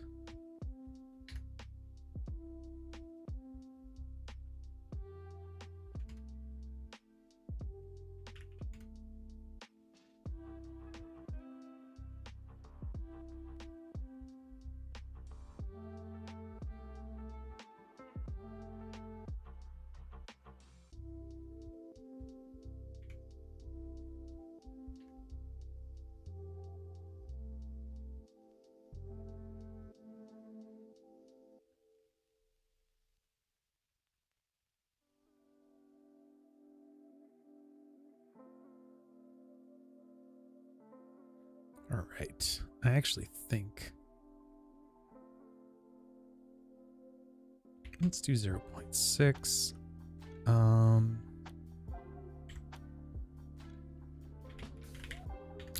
Let's do an attribute adjust float here. We'll just randomize the p scale of these a little so that we're not. Let's see here.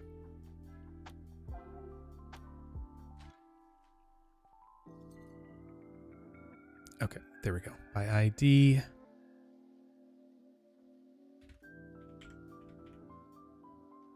Maybe we'll do 0.8, 1.2, something like that. That should give us some varied sizes. Oh, that's a good point. That's a good point. Yeah, mass is p scale. Good call. Good call. Thank you. Good call. I wasn't even thinking of that. Let's do an attribute remap then. And we should be able to take mass. Have this go to p scale.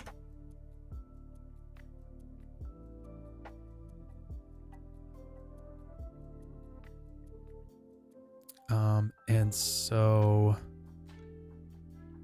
what is our range here?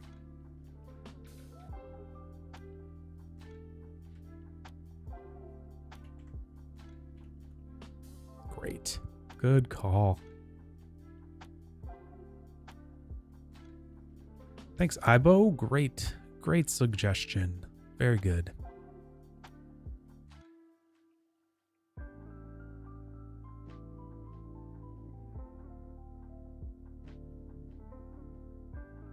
We could do a very similar thing that we did before.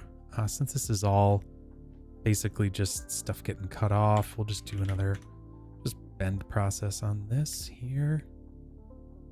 Let's see here. And we can do, let's do like 6 points there.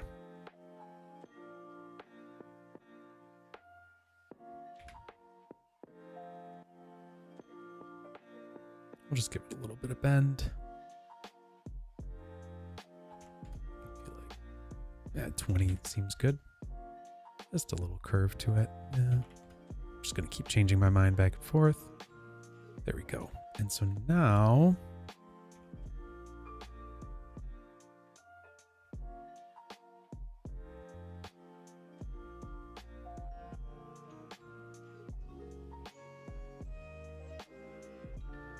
let's add a color here.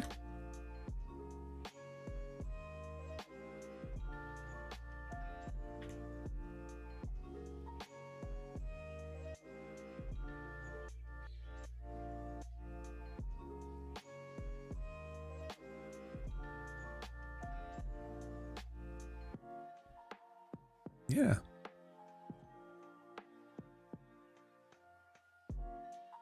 It's looking pretty fun.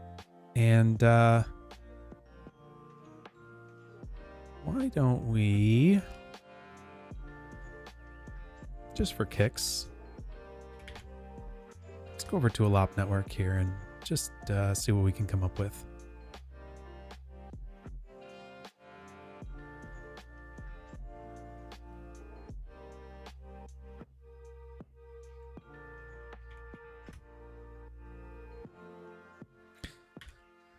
All right.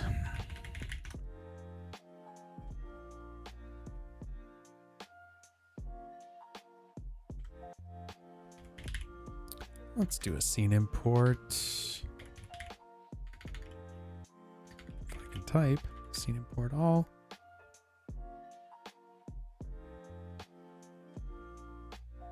It's looking pretty good. Then we can do a grid here.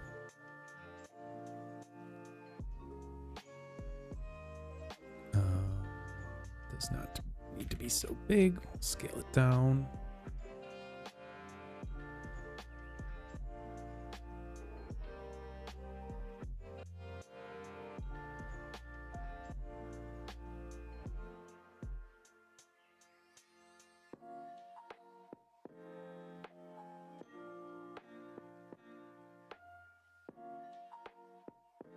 Just want to see if I can get any. Ooh, those are fun. They're like tubes. All right, so let's see what we would do here. Let's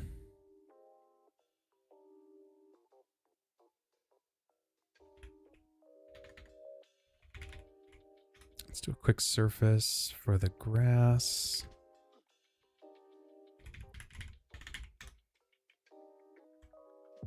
And what we can do here, ooh, man, making a mess of things.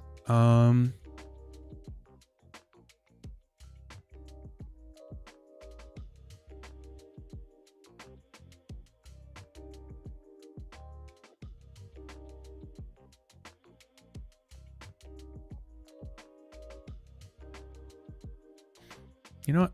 I'm not going to do that. I'm going to do a sub import instead, because that's a mess. And I don't want a mess. I want nice organization. All right, so ground grass. So I didn't make a output there.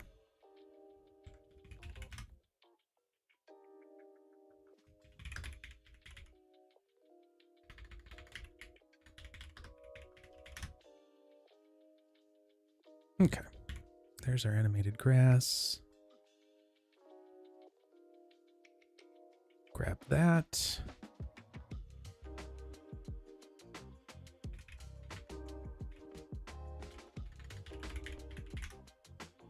Okay, so I'm going to just going to put this into world. Geo. I'm going to say grass. Okay.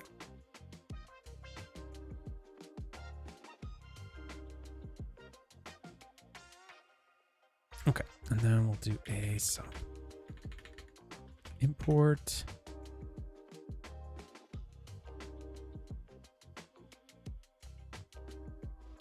And this is going to be our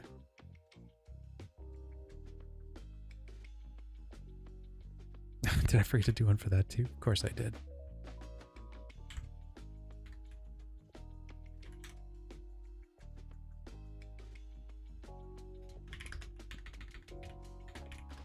Going straight to Farming Simulator.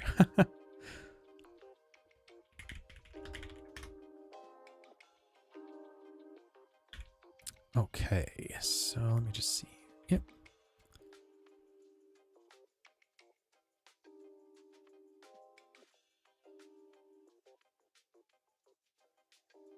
All right, I'm going to use the same thing here. Let's see, sim grass. So those are both under that same umbrella there. And then I'm going to do one more SOP import, and we're going to say mower. And this is going to be that one, out mower. Not that it really matters. I just want to see if we can get a, like something, you know, something simulated here or something rendered. So let's see, render geometry settings. I want to use that because I want to throw this on the, oop, that doesn't need to be in the grass section. Just put that under geo. So there we go. We've got our mower and our grass grouped together.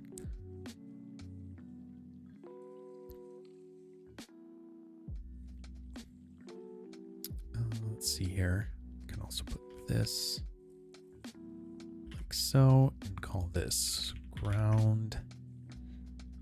Just trying to be a little more tidy with things here. And then this can go /world /materials. Materials. Great. Okay. So for this,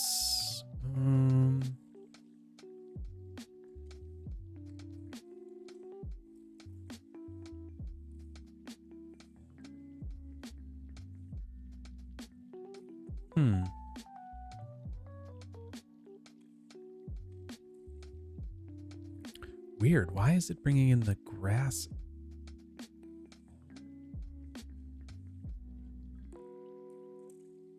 Oh, I got those backwards.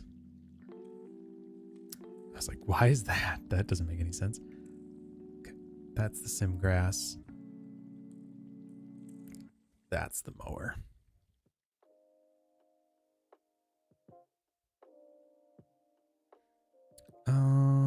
Weird.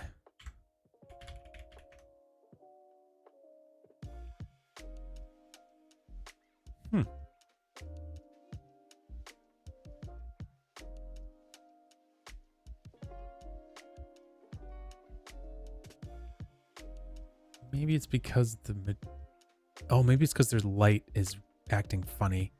That might be it. Let's do a dome light. There we go. Still weird, but something.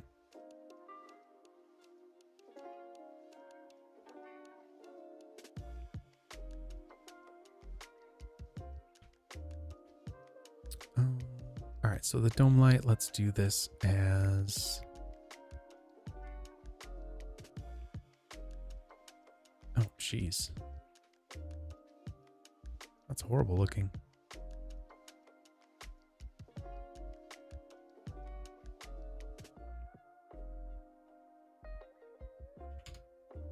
All right. I've got that. Take a look at why those are being funky. Let's see here. We got to turn on the velocity blur. Let's say. Yeah.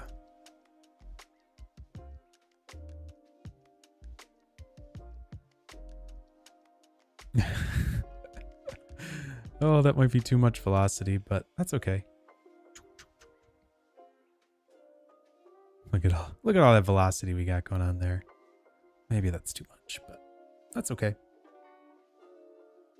It works. Actually, I'm gonna do karma. Yeah, there we go.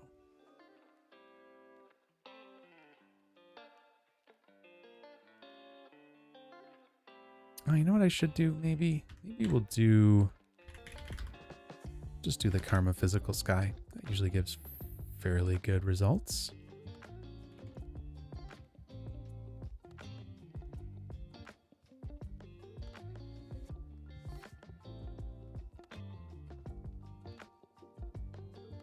Weird. It's like if it's...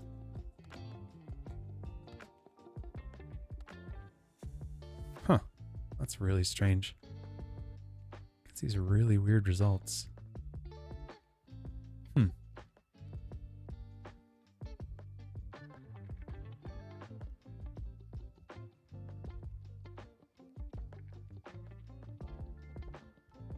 Nice. You can set the width scale here. I didn't even realize that.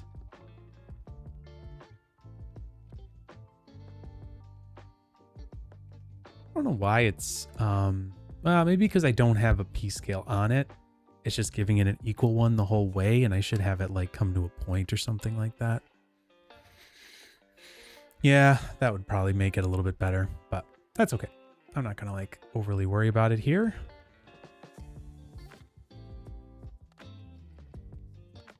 Man, it's crazy how much better the rounded ribbons look.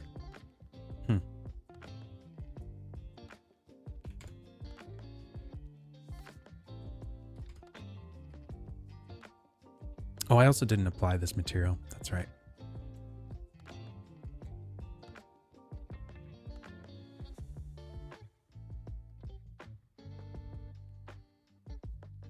Could be part of it.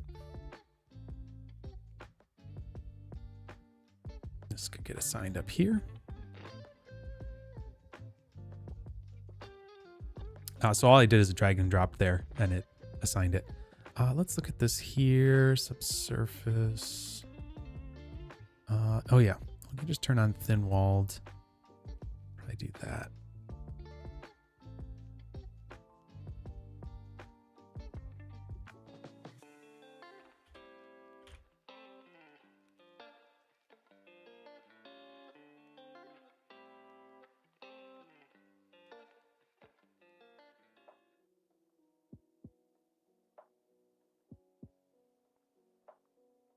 What GPU am I using? I'm using a 3090, but I'm actually in CPU mode right now, so it's not actually my GPU that I'm using. It's my CPU. So if I switched over to XPU, this will use my, obviously both of them.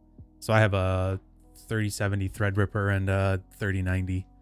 It's kind of getting old now, honestly, but guess what? Nobody can buy new computers, so hooray, yay. Because all the RAM's bought and everything's gone. Cool. Yeah, this is XPU here, which resolves a lot quicker. Yeah, the tube is actually the better way to go here, obviously.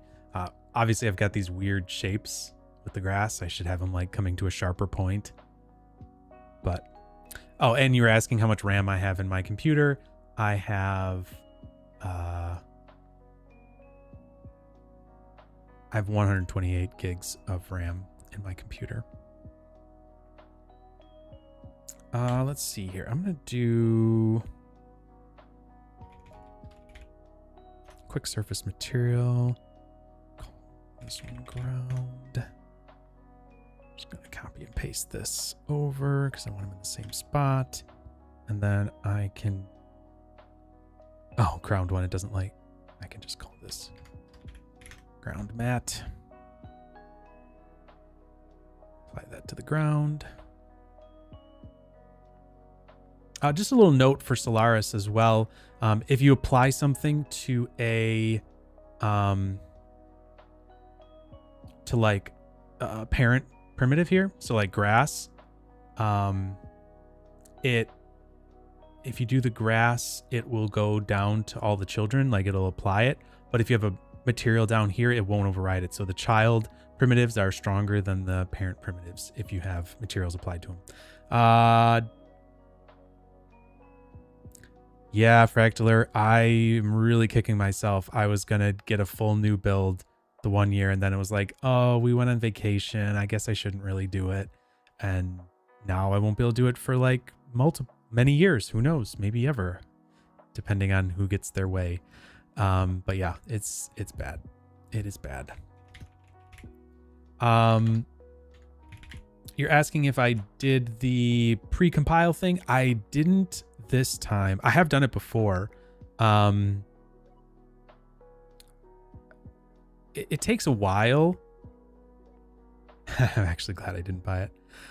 Well, yeah, I mean, I'm fine really in the scheme of things. It's just, you know, a new graphics card would have been nice, but that's okay.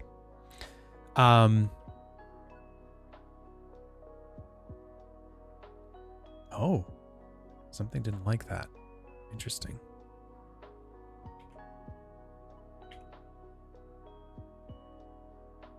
Didn't like that. No, thank you.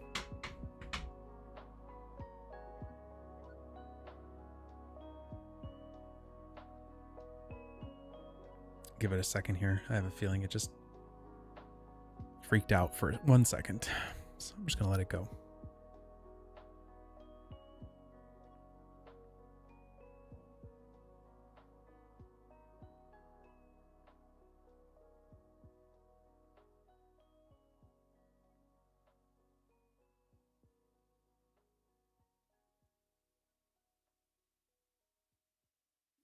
Oh, nice. I did get a save. That's good. Hooray. There it is. I thought it was just a little freaked out for a second there. Anyways, yeah, you can see it's going okay. So I've got our quote unquote lawnmower here, and it's cutting up the grass and throwing it in the air. The one thing I did there, stupid, that has to go up there. I forgot to do the ground material. Sorry. Let me do that real quick. Yeah, it's fine. It's serviceable. It's fine.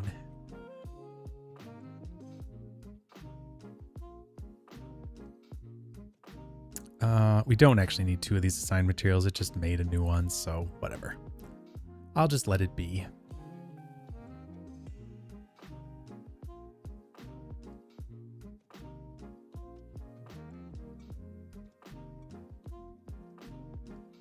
All right, so anyways, there's our there's our ground. Cool.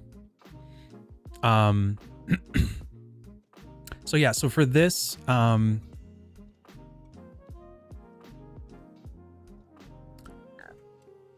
for the velocity blur here, you have to go to the Karma render settings. This is angry at me because my camera is not set properly, so I'm just going to make sure I'm grabbing the right one now. But you have to go into under the camera effects motion blur and turn on the velocity blur, and that'll make sure that you're getting that velocity blur the blur that we're getting from our velocity attribute, I should say. So that's what that is basically. So if you have that on no velocity blur, you're not going to get any blur from these, and they'll just be, you know, straight like that. But velocity blur is what you want. And you can see here we're getting our motion samples from the stage, which means, does the camera have motion samples? Things like that. So yeah, we're getting that on it. Very nice.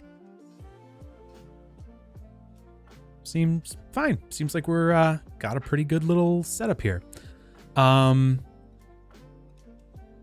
not too bad. Great. For a short little stint here, yeah, we got something going. And again, you can here, you know, I'll make sure I don't save this with XPU running on so that you don't get crunched on it. Now, my guess is this is not going to play all that performatively here. There is a very good reason for this. The reason that we're getting this really slow playback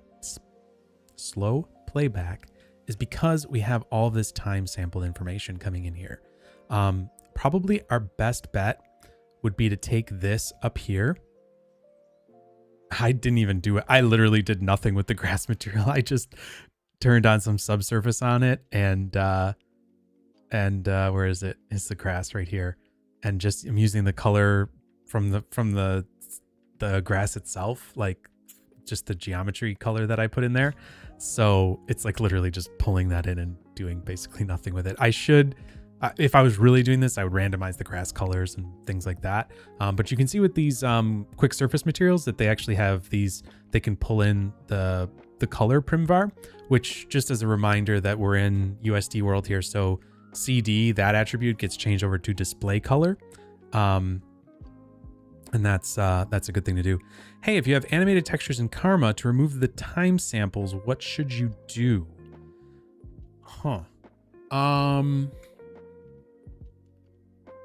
That is interesting.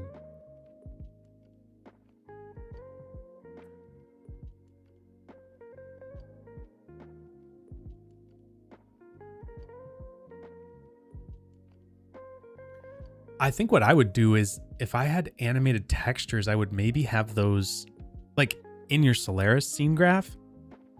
Yeah, like caching would be a way to do it, but I would probably just not have your materials in your like having your scene broken up. Like I just did it linearly like this just to do it quickly. Having like some references and merges and things like that makes a lot more sense if you're doing like larger scale scenes. But in this case here, it's just so simple to just kind of throw everything down. It's not really that big of a deal. But just as a, you know, obviously just to kind of show, I'm just going to take these out of here. Obviously this is the biggest part of the scene, but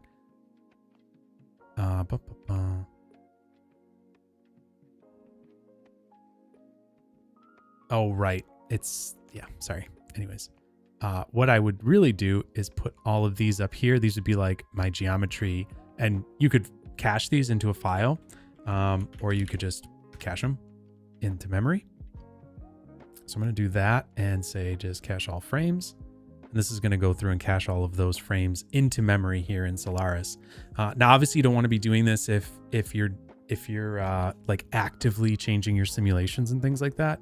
But if you're not, then caching it is fine. Like you're going to do it once. It's going to cache all of this to memory, and then you're going to have all of your time samples, and it's going to play back way faster. The only thing to keep in mind when you're doing it this way is that I'm taking up RAM to do this, right? So I just increased my RAM usage. Let's see if I can look at that real quick before it goes away. No, I can see it here. It's not going to probably show up in my history, but I'm guessing that added in a couple gigs of RAM, several gigs of RAM, just by caching this. But now you can see my time dependencies are gone. So if I hit play now, it's going to be way quicker to play this back because all this information is just in RAM. And I don't have to calculate it anymore, frame by frame. Now, part of the issue here is that I'm guessing, oh, I should have been moving that. Oh, well, is that we have this, yeah, no problem, Johan. Is that, there's a lot of geometry in this scene and things are moving, things are being adjusted and animated and stuff like that. So there's a lot going on here, but, certainly caching that makes it quite a bit quicker to be able to, scrub around and see what it is that you're doing. And then you can just fire off your render. But, if you're doing this from disk, that might even be better. Honestly, it kind of depends, but probably if you're like at a spot where you're not updating your sims anymore, just cache this into a USD file, basically. Especially if you're just working on your own, just put a file cache here. And let's just do it real quick. Why not? So we'll just call this,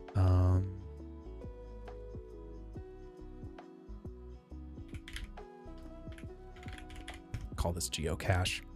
So this will be geocache version 1, and then it's going to go into my hip USD, and I'll say frame range and save that to disk. So there we go. It's going to save all those frames into a file for me. And actually, honestly, this is probably faster than just using the cache node itself. Be curious to see if this plays back any faster. It might not.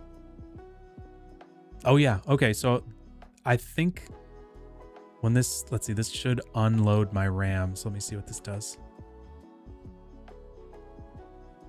When it's done.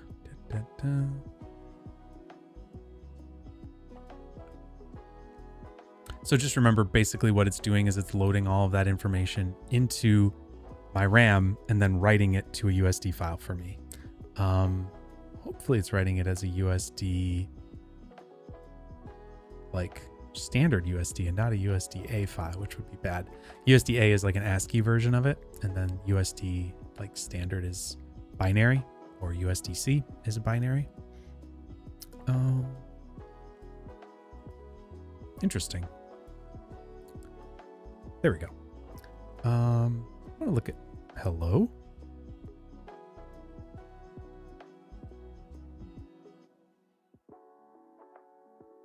Oh, I see. Yeah, I wasn't happy with that.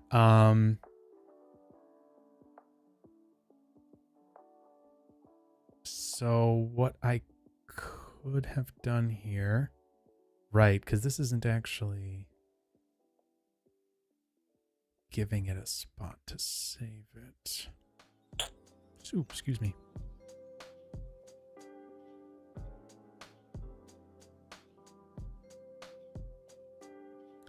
Sorry, I made a gross mouth noise by accident there. My apologies. Okay, well, let's save this to a location regardless. Whether or not that location is a good one is TBD. Wait, what is going on here? It's not playing it back?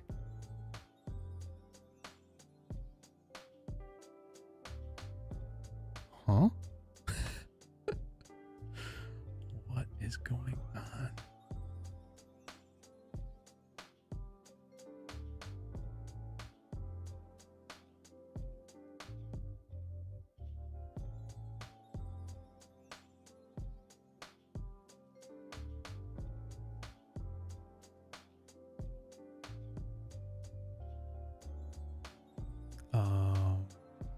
Huh.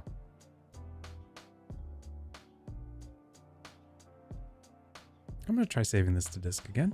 I just adjusted a couple things there. So yeah. So what it didn't like, Zach, is I'm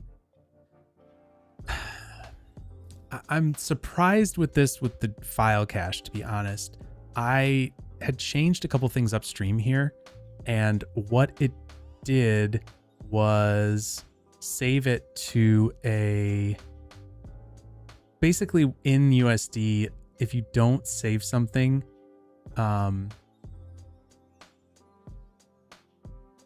if you don't save something with a, like give it like a file path basically to look at, it will, or sorry, if you don't give it like a location to save, a lot of times it'll just go, okay, you didn't give me a location to save, but I need to save this stuff somewhere.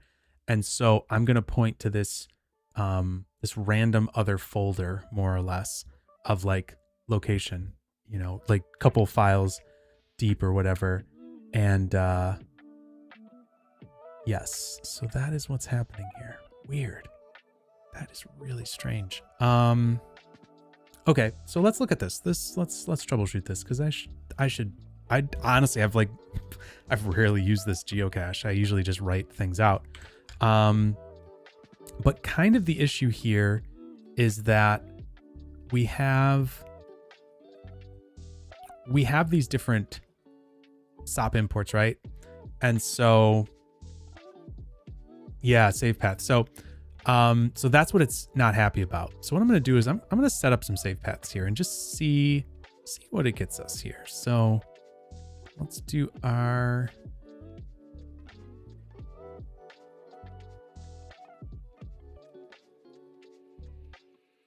sorry. I'm just trying to think here, because that seems silly to do that for each of them. Let's do this. Oops. Open up Solaris, scene graph layers. So this scene graph layers is how you see basically what files you're making, right? Because every time you load something into Solaris, it's a layer. And so at this point, we have these different SOP layers being specified here. So what I'm actually going to do is I'm going to go back to, let's do this copy actually instead of merge. Let's do copy here. So we're going to copy this into the, no, sorry, that's making new layers for each of these, isn't it? Yep. So, okay, so we'll do that. Then we'll merge this in. Merge.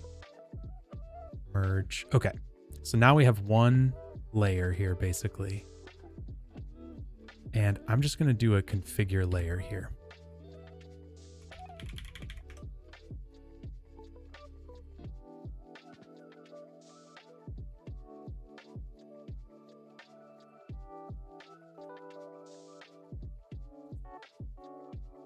Actually, no, I'm not going to do this configure layer because I think we're okay here. I think this will be okay. Let's try this again.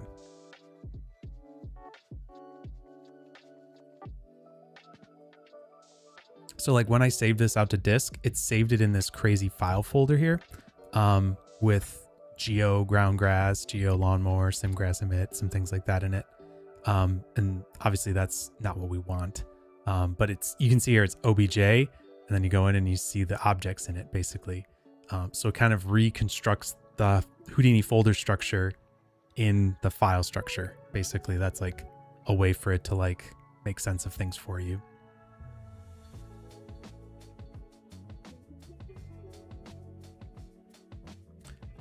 This is I'm surprised how I would think that the file cache would just basically, instead of like worrying about all layers and stuff like that, would just kind of go flatten everything down and not worry about layers and then just save it to disk, which we could set it up to do probably, but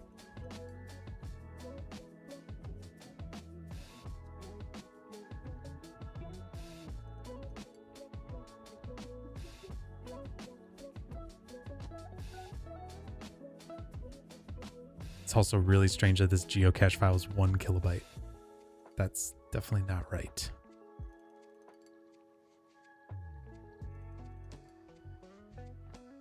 Yep, still mad at me.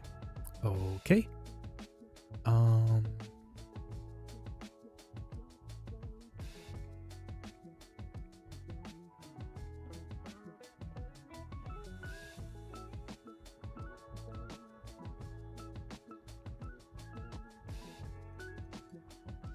Yeah, it should be just one file. Yeah, are we expecting to see only one USD file? Yeah, it should be just one file.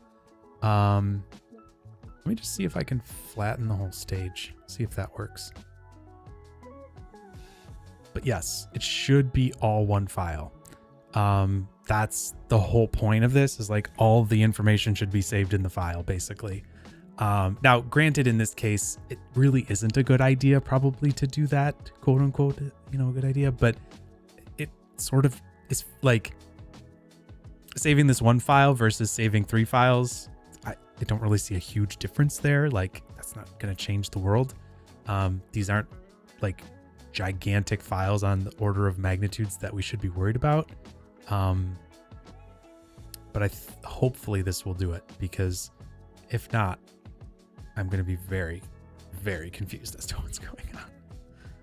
But no, this is actually, I've actually never even used this node. I've always like had people say like, oh, I use this node. And it's like, I very rarely do. So no, Solaris is great. I actually really, really like it. And I now that I know about it a lot more, I really wish I could have used it more even in my small studio. Would have been great. There we go. Too late now. All right. So there we go. That should be working. Cool. Great, great, great. There we go. No, yeah, it seems about the same speed-wise, frame rate. I think it's just a lot of different pieces and things like that. Modeling and Solaris. Oh, that's in the yeah, there's some Fiona's awesome. It'll be a good thing. There's some cool new stuff in H22, so enjoy it. It's very cool. I got to help out with a lot of Solaris stuff on the in this version. I actually got to test some tools out and help give some feedback and stuff. So it was really cool. Anyways, there we go. There's a little lawnmower with simulation. I think that's going to be where we're going to wrap things up here, because I've been going for quite a bit longer than I normally do, but that's okay. Not that much longer, 20 minutes longer. But I think you guys have had enough of me and my terrible looking lawnmower. I did it.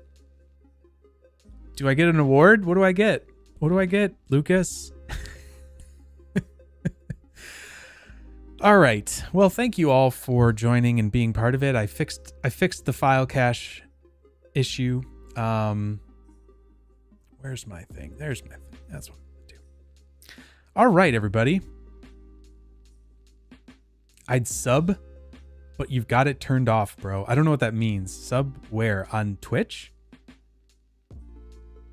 Oh, you mean like subscribe, like pay subscribe. Yeah, no, I can't do that. Alrighty. Well, very cool. Thanks everybody for joining. Give you my paid sub. I don't even pay any attention to that stuff, but that's great. Good to know. All right. Well, thanks everybody for joining.